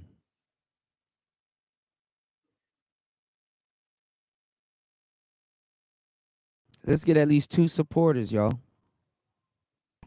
Because now he's done, unbeknownst to him, he done created a movement where you got a bunch of uneducated, stupid, xenophobic, hateful ass black people making African Americans look bad globally. Because they're highly uneducated, don't know what the they're talking about. And as a Pan-African, I have to keep my neck on FBA. And FBA is not African American. FBA are not African American. I mean, they are African Americans. They're stupid African Americans, as far as I'm concerned. You got to be stupid to follow somebody like Tariq Nasheed seriously, right? And you got to be easily impressed to think that he's funny and has any type of charisma. And first, I don't even know how y'all listen to him, right? But some people who don't have a lot of mental stimulation are impressed by small things that's shiny and flashy, and that's what FBA is. It's shiny and flashy, right? But they produce nothing. They do nothing. They accomplish nothing. They have no mission statement. They have no organization. They have no financing. They don't have a bank. They don't have nothing. They don't have a registry. It's an online internet Tariq Nasheed fan club hate group of do-nothing African Americans who just like to make excuses why shit's effed up. And they're too afraid to embrace who they are. They're too afraid to engage with other Africans. They're too afraid to be a part of the world. They're too afraid to be a part of the black world. They're just too afraid. So they hang on to Tariq Nasheed as if he's going to be their comfort blanket, you know, and give them all the excuses they need to why they still live. Damn. Do y'all agree with that? Let's look at the poll. All right, we got a poll on the poll. He going in. We got 8 votes. We got all these people in here, but we only got 8 votes. Does Charleston White have a point? 38% of you guys says yes. 25% of you guys says no, he's super ignorant. 12% of you guys says he's right. It's a Tariq Nasheed fan club. And another 25% says hopefully everyone finds their way. I agree. All right, let's keep it going.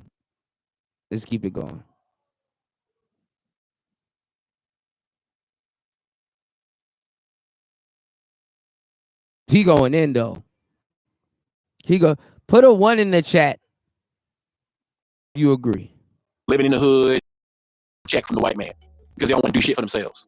They don't want to utilize all that so-called black power, black energy, black stuff that they so proud of and manifest that into something positive. They don't want to do any of that. You don't hear any FBA initiatives to do anything for anybody anywhere. You just hear all of them. The only thing FBA does is defend Tariq Nasheed and talk shit about African people while defending and not talking shit about white people. They are talking. They sit back and talk shit about Latino people on behalf of white people. Because white supremacy has been outsourced to different agencies. FBA has picked up the contract of white supremacy, and they have outsourced it because there's not enough white people to do it. You know, because white people going extinct, right? So because white people going extinct, they can't do their own racism, so they got FBA to do it for them, right? Just like they got the little Latino groups to do it for them. Just like they got the Indian. Listen, this is great. White people, I gotta give y'all props. Y'all got the Asian people, y'all got the Indian people, right? Working against their own people, making sure they their own people. See, I told you, if you peel the layers back, black people are gonna be like, damn, you know, hey, white man got this shit locked Trump tight. No pun intended. Look at what he about to say. Y'all got the Latino people, right? Making sure that their own Latino people. You got the Chinese American ones, right? The Chinese group, making sure that their people don't get over here, right? That's all outsourced racism and xenophobia that white people can no longer. There's not enough numbers for them to do the job. Those are the white jobs, right? And not enough for them to do that, so they outsourced it to contracting POCs.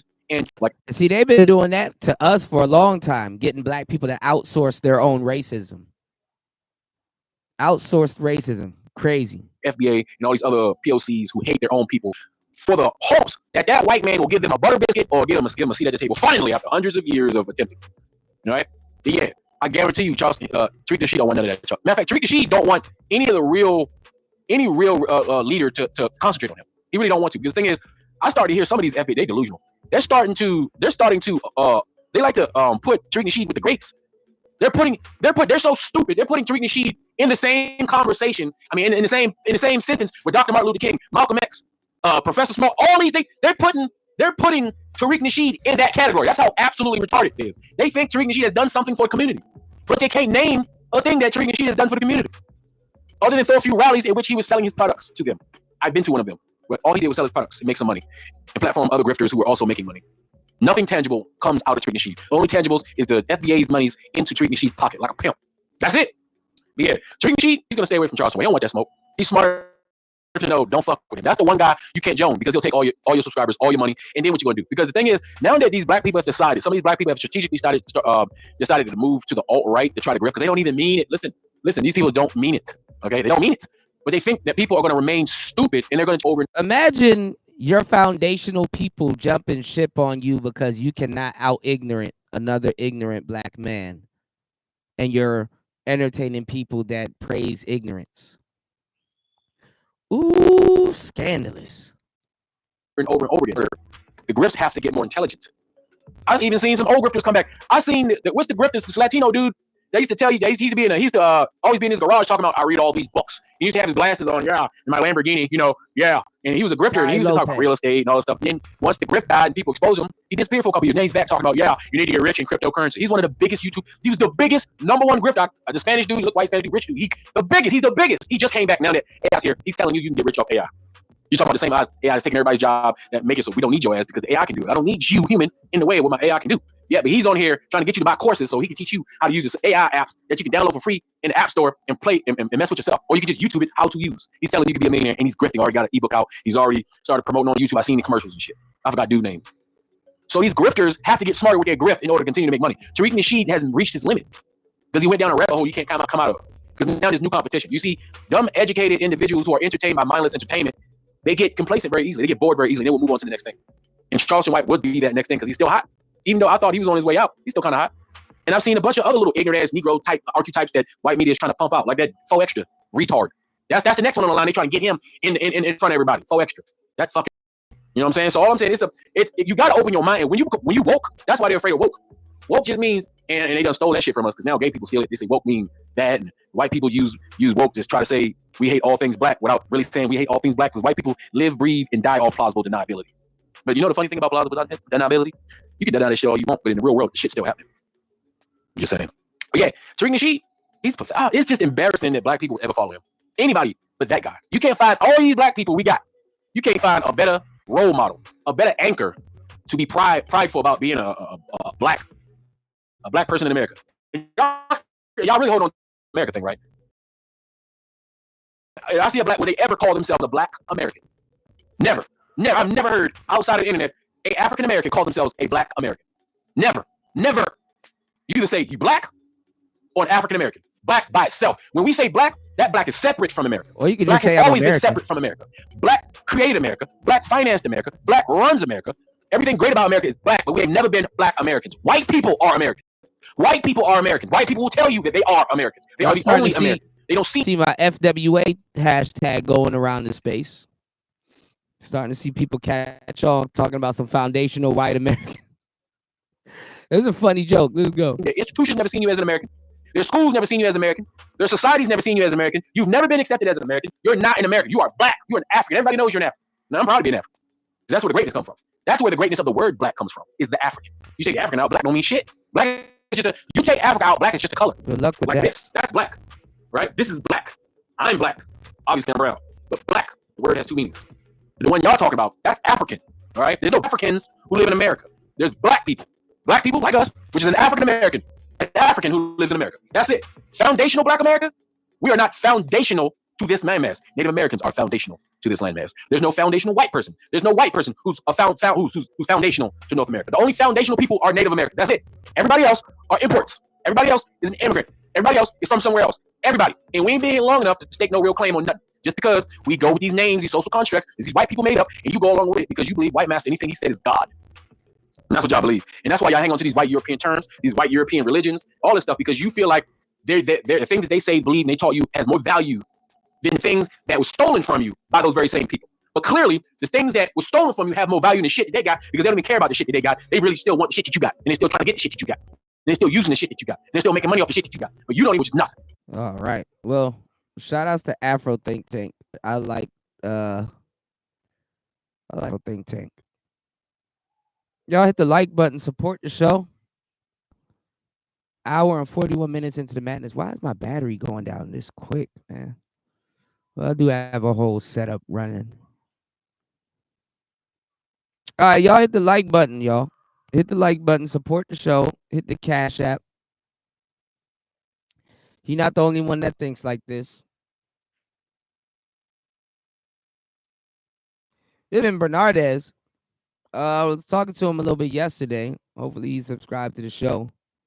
I'll probably share the show and tag him. He told me to hit him up when I do some commentary. He got a lot of videos. You're going to take a look at a couple of them. Some of the thumbnails are crazy. You did. He even went in on O'Shea. You know, O'Shea is one of the biggest sellouts in the black diaspora also. So I'm glad I'm not the only one seeing it, or either the word that I put out there is getting around a little bit faster. But there's a lot of brothers that know this. All right. Let's take a look at this real quick. He has thoughts on it. This the type of nigga Tariq Nasheed ask us to Man, check man, fuck Tyreek. Tyreek wanted to be a pimp at first. Niggas don't give a damn about no Tyreek Nasheed. Nigga, fuck Tyreek Nasheed. That nigga he started out wanting to be a pimp and couldn't pimp. So then he come trying to pimp on y'all. Nigga, we don't give a fuck about Tyreek Nasheed. This grown ass man done got on here and repeated what Tyreek Nasheed done said. Nigga, I ain't never seen Tyreek Nasheed in the community doing a mother thing. He's always been on camera talking. See, So Tariq, he has a whole page of him dissing a whole bunch of other people. And he hears everybody else. Even a Mexican cab driver. He stay clear of Charleston. You know, shout outs to Flex. Yeah, I don't blame you, bro. You got shit to lose. Shout outs to King Flex, man. Charleston crazy. I come from the bottom. Nigga started out in the community started doing before I started talking. Nigga, actions speak louder than words. This black son bitch done got on here and said Tyreek. Nigga, fuck Tyreek Nasheed. That nigga started out in the pimp group over there with goddamn me Rosebud and man, come on now, nigga. Don't This is what black people have been saying. This is exactly what they've been saying for the longest time. This is exactly what they've been saying for the longest time. This is what they said before they even started yelling that they found black Americans. So I'm looking at a lot of niggas like, y'all are funny, bro.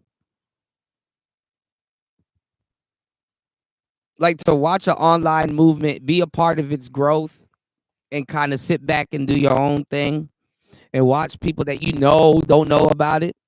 Watch people that you know don't even know their history.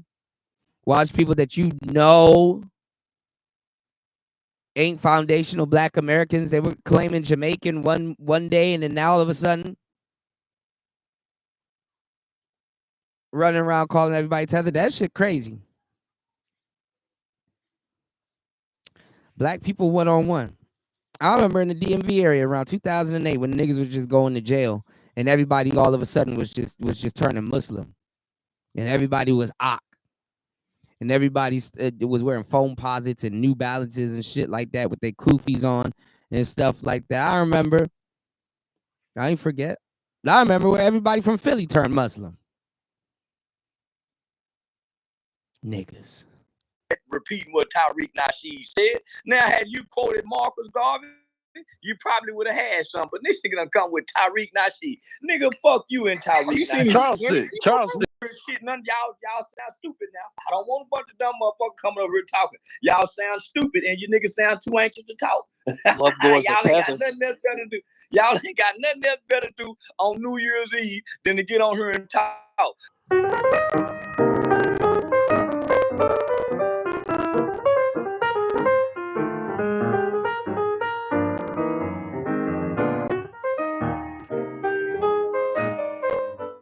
Peace and Happy New Year. I'm getting right to it. It'll be like a rant video.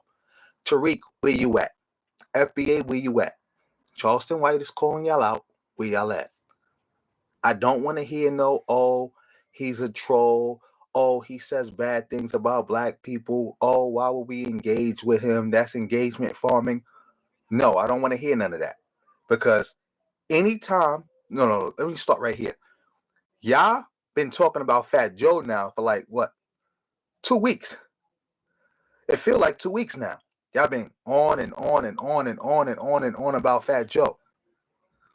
So y'all can go on and on and on and on and on about Fat Joe. Because he talked about Tariq talking about, look at y'all leader.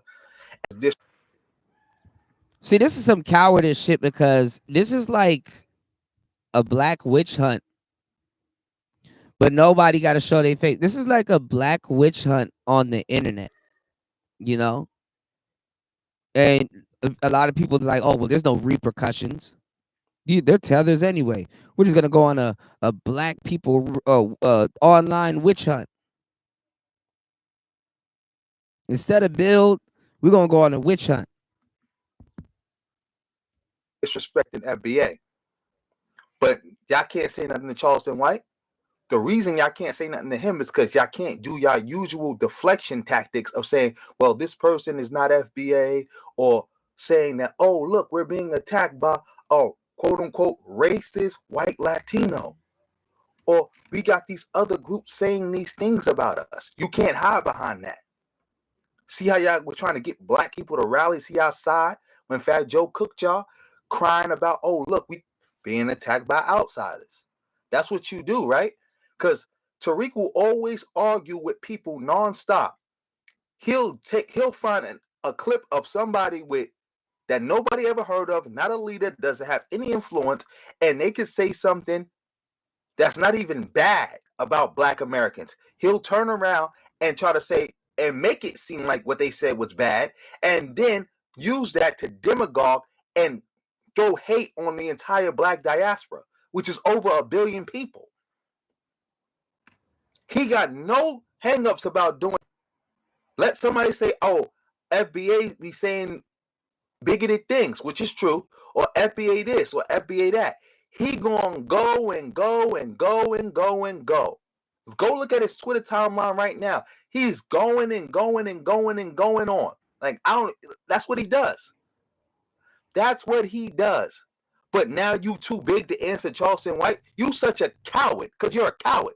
Again, you can't hide behind the whole, oh, FBA this should have break the internet too. Because you're an immigrant. This will break the internet. You're from another race. You can't hide behind that with Charleston White. And you're such a coward that you're retweeting people talking about, oh, don't engage with them. It's engagement farming. Instead of just coming out and talking about it yourself. Now, I guarantee you, if somebody had a YouTube channel or an Instagram account or anything with over 100 followers, just like 120 followers, and said something bad about FBA, Tariq would be talking about that person like they got 120,000 subscribers. That's what he do. So I don't want to hear this, oh, he's not engaging with him because he's not taking the bait or whatever the case may be. You're a coward. You can't defend the FBA ideology against him. You can't, because all that, we not a group, we a lineage. You can't talk that to somebody. See, this is the thing though. They have to protect Tariq Nasheed. And shout outs to Flex. You know, they have to protect Tariq Nasheed because they're copying him. They're unoriginal. They're biting him. If you take down Tariq Nasheed, you've taken down FBA. You've taken down all of them. Because none of them know how to articulate themselves or their points without biting him. So they watch his stuff, they listen to him, they study him, and they copy him. If you take down Tariq Nasheed, you've taken down FBA. Because they don't know what to do.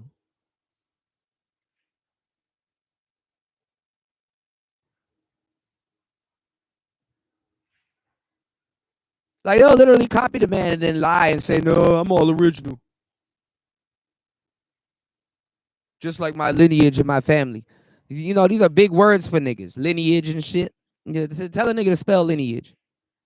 You know? Nigga, spell lineage. Line H. You know? And half the time they're not even FBA. Niggas be from Pakistan and shit. Like, come on now. Quote unquote FBA. Never heard of that? Bullshit. I'm this age. I never heard nobody use that term before I got on the internet. Who the fuck are y'all niggas to try to rename the entire black community in America? And second, why can't we just use Black American? And anything you say about why we can't use Black American, then it's fine. Why don't we use Native Black American? Because that's what Tariq said, right? He said he got the term foundational Black American from. They can't use the term Native Black American because they're only talking about their lineage for the most part up until antebellum slavery. They'll be infringing on actual black people that were here.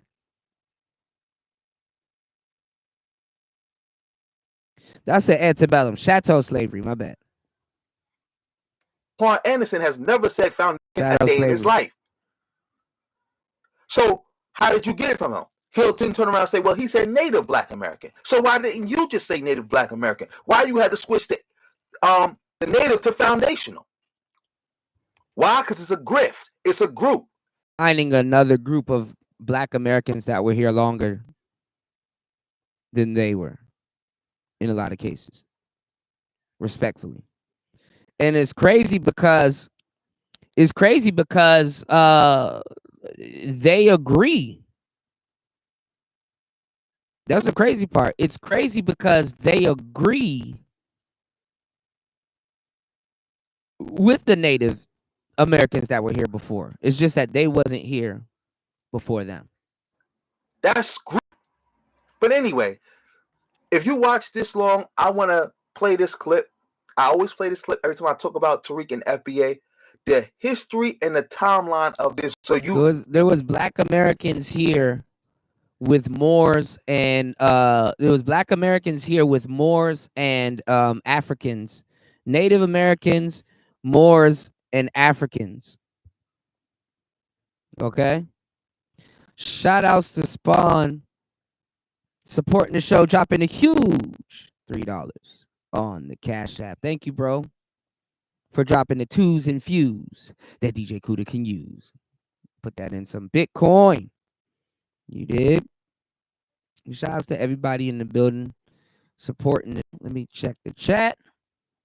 Era Black says, I know these things. That's why I don't practice or use these tactics. So I can Era Black, I want to see you up here with a real foundational Black American. You're gonna be arguing with that nigga. That shit is gonna be funny as hell. Because I'm telling y'all, you don't the tethers ain't y'all problems. And there's some tethers in y'all circles too. You know, you have been bamboozled. Ah, there you go. What's going on, War Master? Yeah, why don't we just call ourselves? I was just about to say, like War Master say, why don't we just call ourselves American? Because that's real. Why don't you just call yourself American? You want to know why? Because you're American. Oh, my days on the internet is what you call it?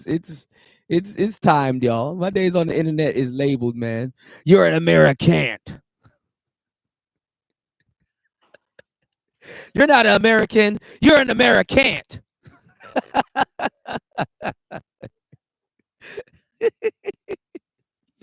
I'm a foundational Black American.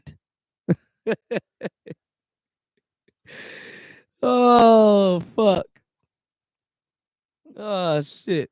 Shout outs to War Master in the building, man. Yeah, man. On the road to turning this back into a gaming channel, y'all. Y'all hit the like button, support the show. It's Player Talk Radio. War Master said, why can't we use the term American? This whole conversation is weird.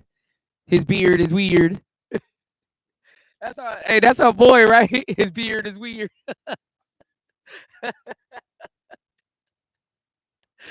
Oh, man. Yeah. War Master said, Andre, I identify as American. Right. So but you know what's crazy, War Master? I'm gonna tell you the truth, and I'm pretty sure because War Master, this ain't his first time around the block. He been around the block in the semi, got the shirt and back, and never jackknifed, right? Let me tell y'all something, man. Cause shout outs to DS1. DS1 was here. I would like to see him and War Master, because those are two intellectual brothers. I would like to see, those brothers, chop it up. You'll be surprised on what a lot of people agree with. Now look at this. Because a lot of people will, and I've seen it, a lot of people will come at because I know where War Master is going with it. And being black pilled, you got to be able to see three sides of the coin.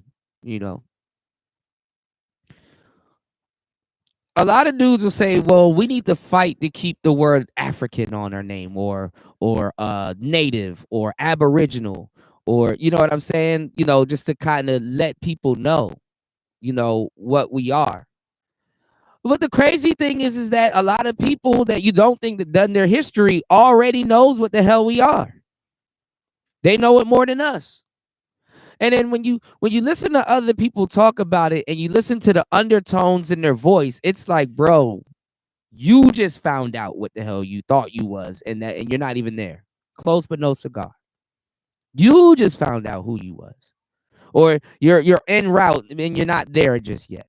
So you're saying this in a way where you may have to convince yourself that you're that thing, when you probably aren't. Ooh, scandalous. But think about it. If you're going to be foundationally black, and all the work that you put in, and reparations and things that, that are rightfully yours, why don't you fight to call yourself a true American? Ooh, who is that? She is cute. God damn it. I almost pulled out my damn headphones.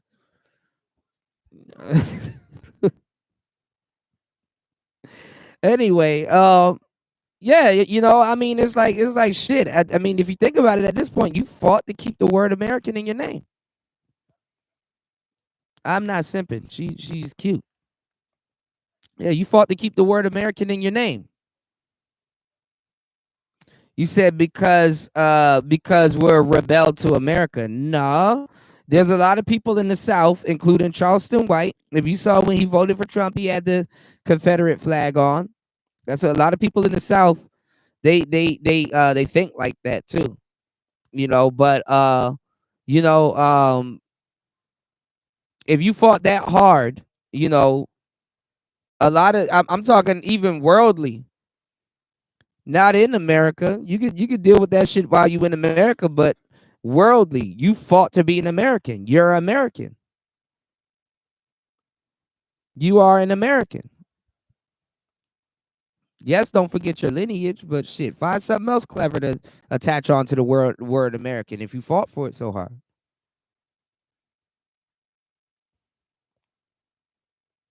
And it's funny because, you had all the passport bros. You had passport bros that weren't even educating y'all on some stuff that I heard War Master say. How you could get a passport, and that's a federal ID, and start leveraging your Americanness to your leverage it to your advantage.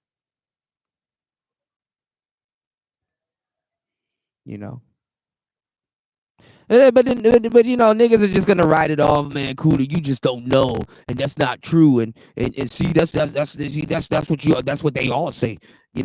Pull yourself up by the bootstraps. Well, okay then, cry over spilled milk then.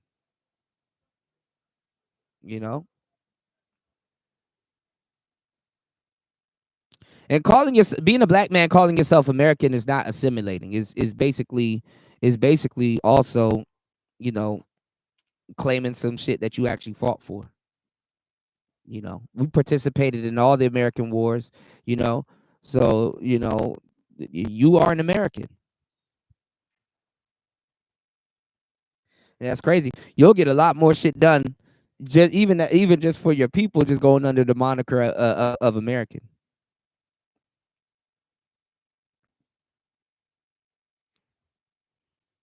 because that's a technical. But anyway, back into it. Understand that this is a hate group. Tariq is the founder of it, he's the leader, and he's the owner of it. So watch this clip, and I'll be back. So I want to take this time to actually explain how this whole ideology came to be. Because remember, FBA comes out of ADOS. It's a splinter group, but they still hold on to the ideology. So for you to really understand why FBA operates the way it operates and why they believe what they believe, we must first go back. I'm going to play a clip of Tariq Nasheed when he first started repping ADOS, then known as DOS. Tonight. No, he was rapping Moors first. You say Yvette Carnell made up the DOS term. That's a good term. I'll take my hat off to her. The DOS term. Now, this is before they started beefing and everybody dropped ADOS and all that other shit and whatever Michi X was calling herself for FBA. Switch up on the gang, y'all. Damn, you was blood before, now you Crip. Well, Cuda, you know, you punch a Crip in his lip, then you watch his true colors drip. Like, I'm tired of it. I'm tired of niggas. All right, let's go. Term is a very good term. I actually like that. Descendants of slaves or descendants of slavery. Now, I like that term. You know, I have my differences with Yvette Carnell, but sometimes people do good things. Y'all hit the like button. Thank you, everybody, for hitting the likes. Hit the poll also before you subscribe. Hit the like button. Support the show. Also subscribe. On the road to 4K and on the road to getting Player Attack. I say Player Attack. On the road to 4K and on the road to getting Player Talk Radio back into the video game space. It's Player Talk. Let's get it. Let's go. Uh-oh. I like that term. American DOS, descendants of slaves, descendants of slavery. All right. And I'm here. That's a very good codified term. I like that. And we need to jump on terms like that. You did. Shout out to Yvette Carnell and Antonio Moore. One thing I do commend them about, and I told him I've seen some of his videos. He brings good information. You know, they speak up for the African or the Black American experience. As you heard, family, Tariq is such a grifter that he was trying to steal the term, but somebody in the audience, several people actually, in the live stream audience, made it clear that, hey, that's Yvette Carnell's term. And he had to acknowledge it. You could see it in his face that he didn't want to do it, but he had to. He tried to steal the term in true grifter fashion. Shout outs to War Master dropping the huge $20 on the Cash App. War Master.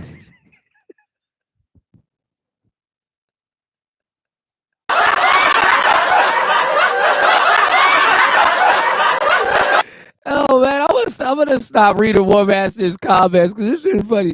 War Master said, "Proud Americans, not proud Americans, bro. Proud Americans know where their Xbox is." Oh man, you know what? Last night I was gonna tag you in the show because Curlin was here. Shout outs to War Master was here, right?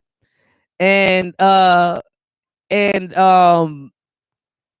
Bolo put out a show recently because of Native Instruments. Native Instruments I guess fused with MPC. So he was making a distinction. He was like, yo, it's kind of like Xbox fusing with PlayStation and stuff. And then he paused and he looked in the camera. He was like, but I'm an Xbox guy. And I was like, oh my God, here we go. So I'm a tag you in that, you know. Oh man. All right. Shout outs to War Master. How you doing? I like your hair. It's beautiful. Shout outs to War Master. He said black folks cry over spilled milk. You said DJ Cuda, I'm stealing this phrase just like Tariq did. Look, he does. Look, he got him right here. I mean, I would listen. This is the thing. This is the thing. I'm not even mad at Tariq Nasheed. You know, I'm not even mad at Tariq Nasheed. I'm mad at goddamn his followers. You know, because his followers are a bunch of grown ass dudes that really can't formulate words for themselves. And then when you think about it, if you do your history and you understand your lineage, you should be able to form words for yourself. Now, why would you ever, you know, how would you be able to form words for yourself? Well, you should be able to form words for yourself because it should come from pain. You know, it should come from something, you know, I'm not even going to lie. I mean, everybody can feel the same way. You know, everybody feels anger. Everybody feels, you know, anguish. Everybody feels pain. Everybody feels hurt. Everybody feels a bunch of different things, right?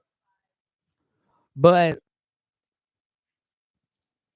if you claim to go through all of this slavery and anguish and all this other stuff, you should be able to formulate your own words.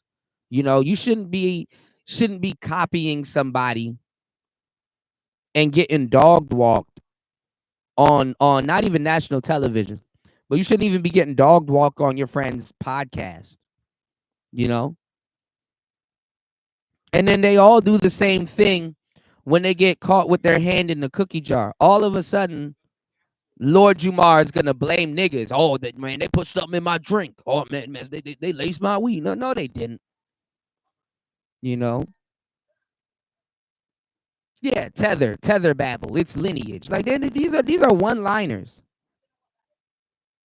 These are one liners. I'm not even gonna lie. Before y'all started abusing the word tether, I'm like the tether, nigga. Will you trying to get a modem signal from your phone, nigga? Like, will you tether? The tether I know involves a USB port. You know. Shout outs to Degenerate in the building. All right, let's go. So as time would go on, he got down with ADOS. He got down with them, and then he started trying to push his own thing, which at first was Native Black American, but then he realized, hey, I can't trademark this. So he went back and he couldn't get that to pop. So he went back to ADOS, and then he came up with the bright idea of foundational Black American, something that he could trademark and he could push. And remember, when he did that, he was still preaching that foundational Black American and ADOS is the same thing. Two terms that mean the same thing. Before he started beefing with Yvette Carnell and ADOS, and he made it a full-blown splinter group, excuse me. But he still held on to the ADOS ideology. And what is the ADOS ideology, and who is Yvette Carnell? Well, Yvette Carnell is the And Yvette Carnell is another one too. She gonna have to prove to me that she's a descendant of American slaves. Because a lot of you niggas will just believe anything that's light skinned. You know what trips me out about niggas? Niggas will believe anything that's light skinned but a black guy. Y'all don't believe Drake. Y'all don't believe. It's funny. I do too. No, but black men will believe anything like a black woman says, but she just got to be light skinned. They believe everything light skinned but black men. In droves though, like 1 year y'all believe light skinned black dudes, and then 1 year y'all don't believe light skinned black dudes. I'll give that to y'all. I can't do that to y'all. But it's funny, you know. It's funny, you know. Light skin ugly is a completely different ugly. Y'all only believe Yvette Carnell because she was light skinned. You're like, oh, she light skinned. Well, she wouldn't lie.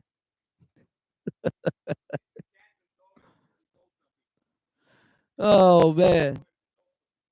Oh yeah, Candace Owens. Yeah, I started to like Candace a little bit, but she flip flops. Now she is. Yeah. Yeah. Yeah, a lot of people done pulled the carpet up under Candace. You know, you said the black manosphere act like colorism doesn't exist. The black manosphere by default, because y'all start getting into the same goofy shit the black pillars get into, and they ain't even real black pillars. Y'all start getting into the same goofy shit the blue pill raging cats get into, which is featureism. Y'all don't get into to colorism or none of that shit. Y'all get into featureism. Founder and leader of ADOS. This is her, as you see on your screen right now, with the MAGA hat. She created DOS, which now is ADOS. Vel Carnell up there looking like Jim Jones. Harlem, yeah. In about 2016, 2017. Around the same time, she was a board. I ain't gonna lie, that Make America Great Again hat is clean though. Member for PIFA. What is PIFA? Progressives for Immigration Reform. And all you have to do is go to irs.gov and you can look them up. They're a tax-exempt organization. You can get their tax records. And then when you look it up, there you see Yvette Carnell, Director. Yvette Carnell, Secretary. Yvette Carnell, Secretary again. She the bookkeeper at this point. Yvette Carnell.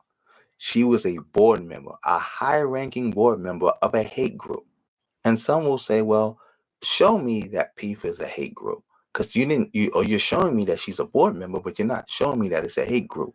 Well, I'm going to do that for you right now. And we're going to start at the beginning with the man himself, John Tanton.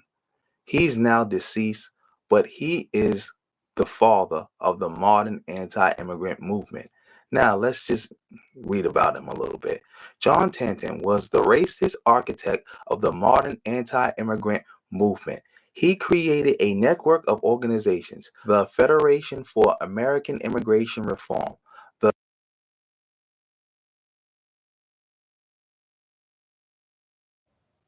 All right, this thing should be picked. Okay, now it's picking me up. Okay. You said this is what black people are facing, and blacks are upset. Well, y'all want to fight each other all fucking day. You know? I think black people should travel a little bit more. Because ain't nobody outside of America going to call you an FBA. You know? I know. They assume that you have everything in America under control, but then nope. And they know this too. See, y'all be thinking that people come over here to the States hating on y'all. Let me tell y'all something. They brief people before they get to the United States. Hey, be careful, you know, because you know, they you know, the fucked up part about the United States is that when people work their ass off in their country and go over to the best thing to do, I'm gonna tell you this. The best thing to do is get rich in your country, then go to the United States. Because if you go to the United States as a worker, and you know, people are just so happy to go to the States, they don't know. You know, just get me to the States. That's all they're thinking. But they put you in the hood. They put you in places where you have burglar bars on your door and all kinds of shit. And the people, they eat it up. They you know, they're happy. All right, fuck it. I'll just run my business here. But they gotta brief you around the type of people that you're gonna be around. Take somebody from Cambodia and put them in Memphis and think they don't need briefing. Hey, bro, watch out for Project Pat and them. You know, they you know. And my bad, you know, rest in peace to Project Pat. His son, man, I'm telling you, man, you could be a demon and nothing happened to you. And then the day you choose to turn your life around, all the fucked up shit in the world start happening to you. As soon as Project Pat cleaned his life up and gave his life to Christ and become an ordained minister, his son get killed. See, God has a weird sense of humor. You know? God has a weird sense of humor. What's that? What's that? And you offered me watermelon. Thank you, bro. I'll take one. I'll take a little bit. I'm good. You sure? All right. my bro probably almost, he said, please don't take this as racist. No, you know what's funny? There's this rich area where I'm from, right? And it's nothing but upper class Americans and a bunch of white people that live in gated communities, right? This Popeyes, it was a Popeyes there that closed down, and a KFC, but they were on other sides of the town, but in the same vicinity. Man, them white people went ballistic. They went crazy over chicken. They went crazy. You ever been to Popeye? You never been to Popeyes before? You got to go in America though. It's like, but if you get to America, go in New Orleans, like real Cajun style chicken. Like, the Cajun is somewhat similar. Yeah. Man, it don't even make sense going to McDonald's or Pizza Hut or any place here because it's not even the same. Yeah, that's true. That's true. You said they're telling me to eat the watermelon. It's not racist. Yo, I gotta introduce you to my bro, man. We've been kicking it tight and just like, yeah, man. He's from Serbia, so y'all, bro, he gonna keep it 100 with you. We might have to go on Rumble though. He might be too real for you too. He gonna keep it 100 with you, man. Yeah, man. I'm telling you.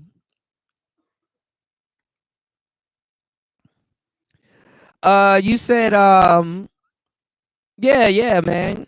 Yeah, man. I'm telling you, man. But I'm gonna tell you the truth, man. Some of the coolest people I met are like from Serbia, Tunisia, all the man. Listen, places that you don't even hear about that much in America, man. You said Madagascar? I've never met anybody from Madagascar yet. Well, I think I met one guy. Oh, those guys. Oh, then I met people from Madagascar. I'm tripping. Yeah. Only thing we hear of in America is the Madagascar, the cockroach. Yeah. Yeah, and the cartoon. Yeah. You said, do I have any Lebanese friends? Yeah. And Moroccan friends? All over the place, man. Yeah, Uganda. Yeah, Ugandan people. Shout outs to fasting. Shout outs to everybody. Man, Ugandan people are the best.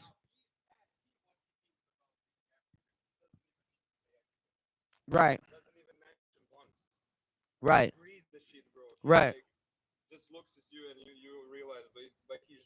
He doesn't trivialize it. Like, yeah, like a lot of people, they trivialize their own, There you go. Yeah, there you go. Shout outs to Ghostman Kang. Fasting is in here. He was one of the first people to greet me on today's show. He said it's been a while. Fasting, fasting. Man, look, fasting getting to the chicken, man. The fasting got the Tesla.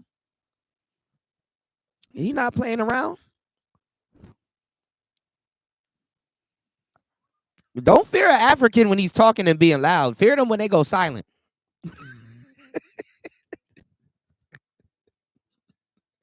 It's all fun and games when Africans are talking, but when they go silent, hey. Should a slave master would tell you the same thing, My friend Andre, which is funny, he wants to ask you what is your national dish? Yeah. Cause they make y'all don't know too, and he was getting me hip to it. They make burgers also. Burger and Plaskavitz. Yeah, their burger, like their burger is like he said, like 300 grams. Like they have a burger. Like their burger is the shit that we go to like Longhorns and those little those mid to high tier restaurants in America for. Yeah, yeah. Their burger is like standard Big Mac. You know, you said, do I know any Armenians? I've met a couple of them. You know, Andre, why y'all asking me these questions? Do I claim Africa before Jamaica? In a weird way, I claim America before Jamaica and Africa, because that's where I'm from. I'm from America. You know, yes, I'm a tether. You know, so at least y'all know what I am. We don't know if a lot of these niggas are thos or FBA. But yeah, I claim it before. I'm American, you know. As far as I know, but yeah, I got a strong background. My mother and my father was in the United States for like 20 years before they had me. You know, so I'm not an anchor baby, and I got siblings too. So I'm not an anchor baby. You did? All right. The Center for Immigration Studies and Numbers USA that profoundly shaped the immigration debate in the U.S. About Ghostman Kang said, "I still don't believe that you're Nigerian and Jamaican. I thought it was rare. I thought it was a rare mix, but apparently there's a lot of Nigerian Jamaicans in Canada and in the UK. So I'm not as rare as I think I thought I was." John Tanton, a retired Michigan ophthalmologist. Tanton had white nationalist beliefs and wrote that to maintain American culture, a European American majority is required. In his own words, I've come to the point of view that for European American society and culture to persist requires a European American majority, and a clear one at that. December 10th, 1993, a letter to the late Garrett Harding, a controversial ecology professor. Now that we have learned about the racist architect of all this anti-immigrant bigotry that we see now we need to learn about the organizations he created and the networks that they spawned. Federation for American Immigration Reform. The Federation for American Immigration Reform, FAIR, is a group with one mission: to severely limit immigration into the United States. Although FAIR maintains a veneer of legitimacy that allows its principals to testify in Congress and lobby the federal government, this veneer hides much ugliness. FAIR leaders have ties to white supremacist groups and eugenicists and have made many racist statements. Its advertisement has been rejected because of its racist content. FAIR's founder, the late John I know y'all can hear me. Tanton, has expressed We his just talking wish shit. that America remains a majority white population, a goal to be achieved presumably by limiting the number of non-whites who enter the country.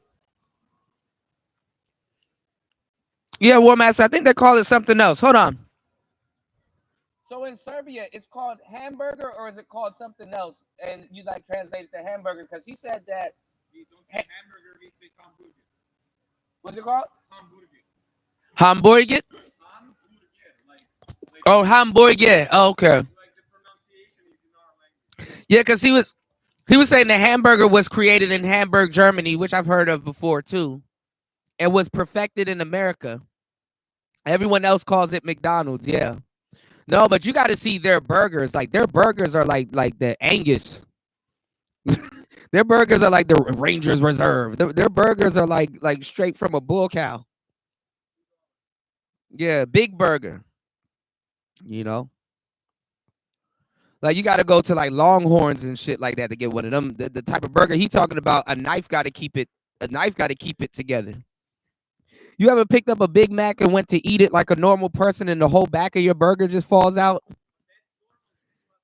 Yeah. Yeah.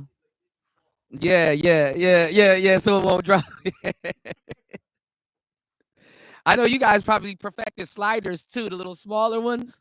Yeah, those are good. All right, let's get back into this this article. I don't know what he's reading, but basically it's like he like I said, I mean, when Tariq took down Nietzsche X, she became. Then that's another thing too, and because it's funny because y'all be thinking that like FBA is ran by men, it is ran by women. When Tariq took out Michi X, that was a crazy and ambiguous light-skinned woman, right? When Tariq took out Yvette Carnell, that was another crazy looking light-skinned woman. All right. So best believe they probably looking for somebody to come and finesse whatever this shit is for them. It's just that Charleston White ain't got nothing for you. And you can't use the tether card because Charleston White, he's a foundational Black American.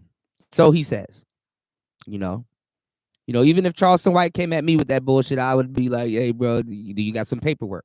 But guess what? He doesn't care about no fucking paperwork. It's not that serious to him. And I'm not saying that it's less the people that is serious to. It's just like, okay. But what were y'all calling yourselves before y'all start calling yourselves FBA? What was the talking point before that? Let me know. Country. One of the group's main goals is to upend the Immigration and Nationality Act of 1965, which ended a decades-long racial quota system that limited immigration mostly to Northern Europeans. FAIR's president, Dan Stein, has called the act a mistake. And now that we have some background information on FAIR, the flagship organization, now we're going to learn about PIFA's connection to FAIR. The same PIFA that Yvette Carnell was a board member of, that she only resigned from being a board member of after she got outed and exposed for being a board member of PIFA. And people started to realize, hey, PIFA is just a white nationalist front. And she left them to maintain some level of legitimacy, even though I don't understand how she could maintain any legitimacy for being a part of a white nationalist front group, especially at that high of a rank. Because there's no way you're that stupid that you didn't realize what was going on. You knew, but she left to maintain some level of legitimacy. But here, we're going to get some background information into PIFA. Many speakers at PIFA's events have links to John Tanton, the racist founder of the modern anti-immigrant movement. Representatives from Numbers USA and the Center for Immigration Studies, groups founded by Tanton, participated. The incestuous nature of the Tanton Network was embodied in the person of PIFA's executive director, Leah Durant, who formerly was employed by FAIR's legal arm, the Immigration Reform Law Institute. FAIR, which the Southern Poverty Law Center lists as a hate group, was founded by Tanton, who still serves on the group's board. For a time, Durant also was a part of Choose Black America, a FAIR front group supposedly representing the interests of African Americans concerned with high levels of immigration.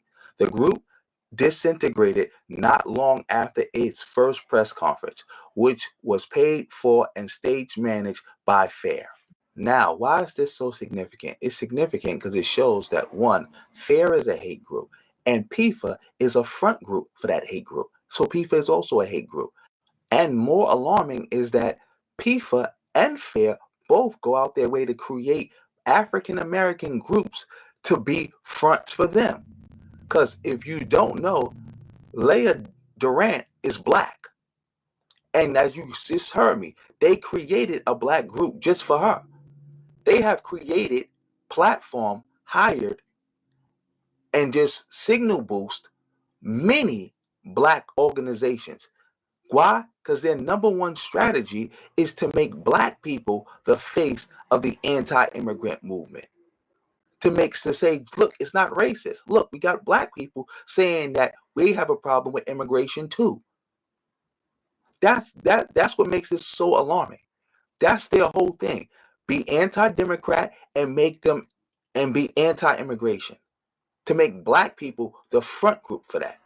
Now it's starting to click for y'all. Why ADOS, Freedmen, and FBA, all they talk about all day is anti-democrat nonsense, and they also talk about anti-immigrant nonsense all day. That's all they do. That's all they do. If you look at all their timelines, it's just about how do we attack the Democrats, how do we launder the behavior of the Republicans, and how do we attack immigrants, especially Black immigrants. Because that's another way they can really prove that, hey, this is not racial, because not only are black people out in front of the anti-immigrant movement, they are also attacking black immigrants the most. So this is not racial. This is just, Americans being concerned about immigration levels. Now it's clicking, right? It's clicking where Tariq went from hating colors to now he hates black immigrants and he loves Trump and the Republicans. It's starting to click now. Remember, he got this ideology from Yvette Carnell. Works for Right. No, but you said it also, get out of the matrix. But I do, and we got to chop it up about that too. I do got to tell them about, well, they know about Cypher. You know Cypher. Yeah, the bald guy that wanted the, yeah, with the steak. Even though I know the steak is fake, I wish it was real. You want to know why Cypher went rogue? Because he was supposed to be Neo. He felt Morpheus lied to him. Yeah, I gotta chop that up with you. Like when you watch that movie all over again, it's like, damn. No, you can tell going forward. I got something I can show you. They got clues all over. My friend, I got a friend in the sector that I'm in right now. He interviewed the lady that wrote The Matrix. It's a black woman, and they tried to steal it from her. She recently just won it back. Don't go see the third one. I think the third one is, yeah, like, oh, everybody can be the one now. It's like, man, fuck this. The third one is canon or Jihei, All right, battery about to die, y'all. But we gonna I got one more thing I want to show y'all. Because when the round, right, War Master, when the elections came around, right? All the extremists in America agreed with each other. The Hoteps, even Umar, everybody got on one accord and started voting for the same people. Now, shout out to Javen. He just dropped the video.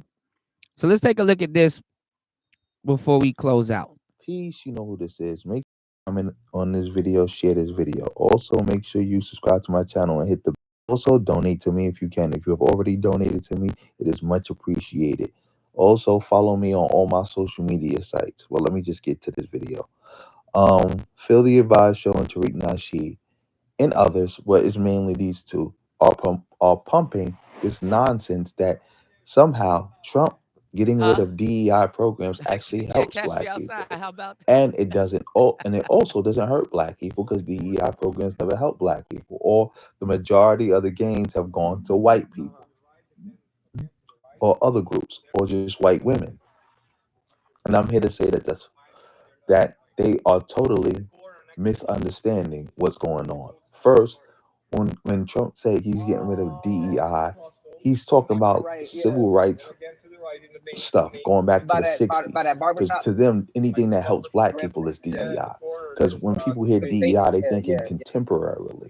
They're not thinking about back to the 60s. So they playing on your computer like that. That's one. Two, I want to show you Wendy. these programs do help black people. Okay. They are transformative to the black community. And I'm gonna prove it like this. Was Reconstruction transformative to the black community? The Fusion Party Reconstruction didn't that transform how black people lived and make sure that they lived better? Yes, right? Do you know that white people benefited more from Reconstruction than black people did? If we just talking about pure resource allocation, they benefited more. But there's nobody who would fix their lips to say Reconstruction didn't benefit black people. There's nobody who will say that, oh, black people weren't better off after Reconstruction. Nobody won't say that. Well, that's because they started unionizing and getting together and creating sundown towns and gated communities to push black people a little bit further out or keep them at bay. And we kind of let them do it, you know, because at some point, you had white women that had slaves. I mean, black women that had slaves. You had mammies that had white people, Hispanic and Asian people working for them. Hell, I even got an old school clip that I used to play all the time of Alex Jones. Alex Jones, he used to talk about how his dad used to work for a mammy.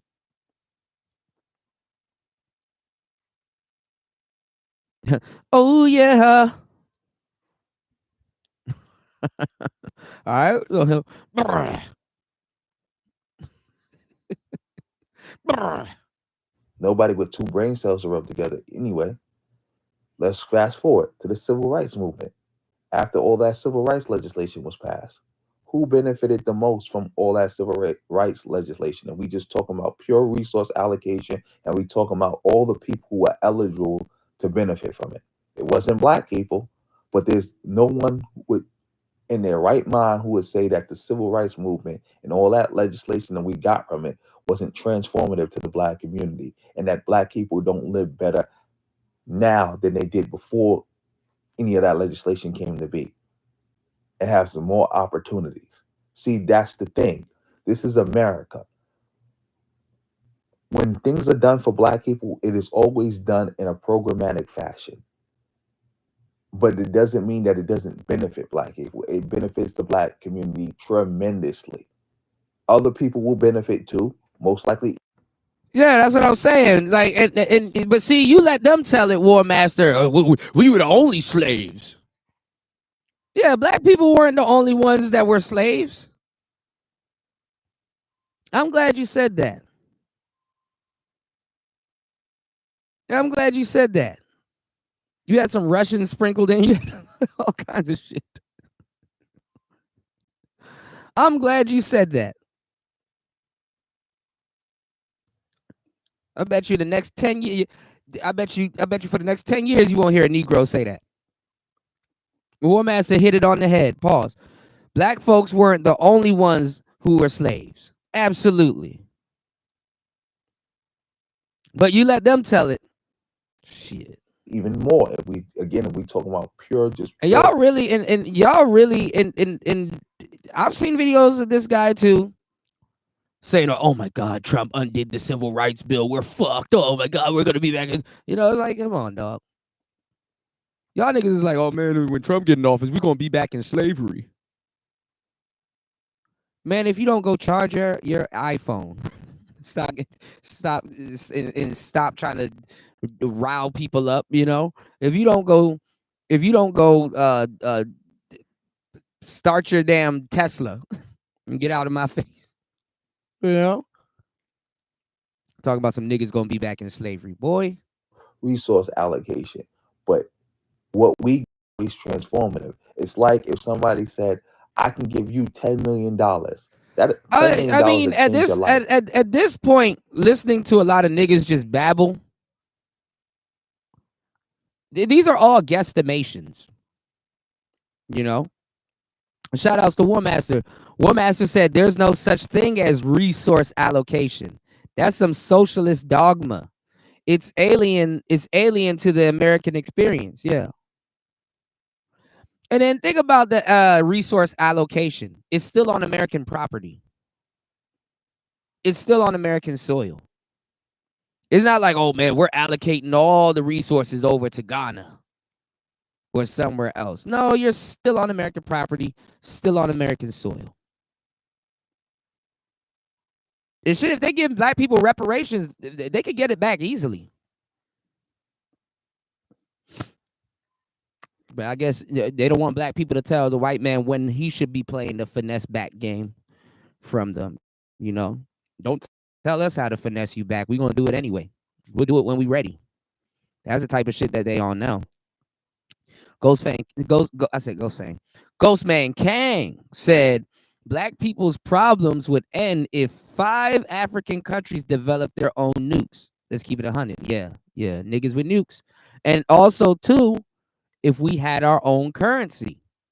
Hey, this is nigga coin. So when you give us our fucking reparations, you can put it in this crypto here. Yep, empty it right in this crypto right here. You can't tell me Charleston White and Cooking with Kaya got a fucking coin before niggas. Crazy. Crazy. Worry about your specific group. What is my specific group? Black people is my specific group. Era Black done claimed like 5 different black groups since he been in here. Era Black is like, man, you see all them black people there? I'm all of them. Shout out to Era Black. You said the people with the farthest removed from slavery are the most angry about it. Absolutely. But somebody else got to get $40 million. Are you not going to take that deal? Because it's either you can take that deal or that person could get the whole 50. See, black people, we like to drum up and draw up hypotheticals and then get mad. You ain't gonna take the 40,000? Like, nigga, first of all, it's a figment of your imagination. And no. What? No. They can get the whole 50 and you get 0, or you could take the 10 and they get 40. Those are your only options. And if you don't pick, you automatically don't get nothing. You automatically get nothing.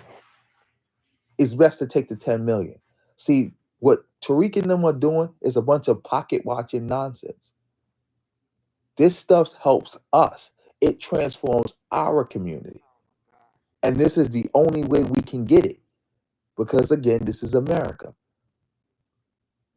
Black people not getting nothing unless it can also be given to other people. It's like, again, like I said, all our progress has always been programmatic. And it's going to stay that way. And I don't know why people keep acting like this is some new phenomenon. All black progress is programmatic. So of course nothing we get will only benefit black people. But that doesn't mean that it Shout outs to the brother. My battery about to die. All black progress is not problematic.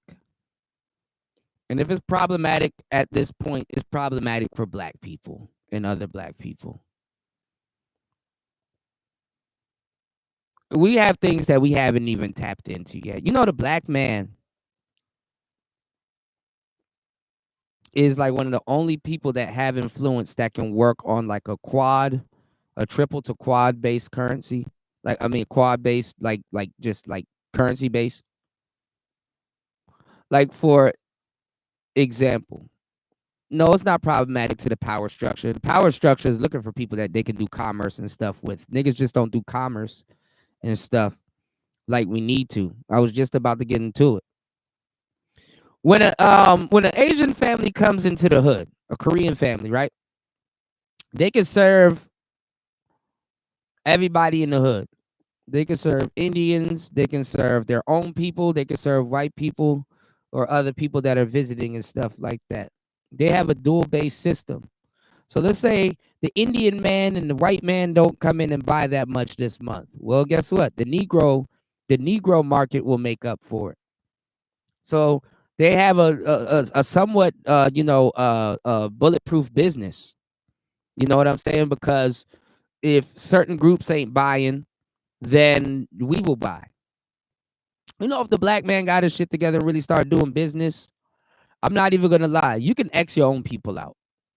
You can X your own people out as a black man because it's gonna be a little bit challenging because niggas gonna want discounts and, oh man, you need to look out for me, and man, niggas are gonna, if a white man or even the same Asian carry out opens up across the street from you, you gonna watch your people go there before they come to you. Okay. We can sell to white people. We can sell to Asian people. We can sell to Latino people. And honestly, we will truly have a bulletproof business. So even if our people didn't even want to do business with us, you can still be a successful black man. You dig? You can still be a successful black man.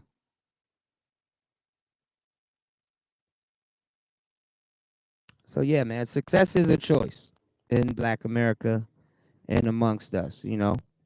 I just hope we choose better, man. You know. But listen, I gotta go and pick up something, and I'm gonna charge this battery because I'm surprised this thing didn't cut off on me. And I'm gonna use my headset next time so we can at least kick it for at least 2-3 hours, 3-4 hours, because it's 2 hours and 47 minutes, and this mixer and this wireless headphone, this wireless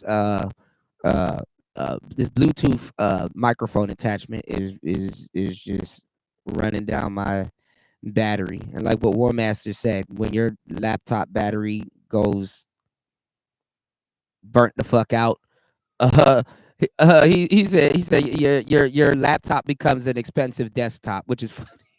That shit is funny as shit. Like you got a whole laptop, but you gotta be beside an outlet and shit. That's ghetto, you know. Yeah, I'm gonna try to get a portable battery pack. You dig? Yeah, man. I agree with that.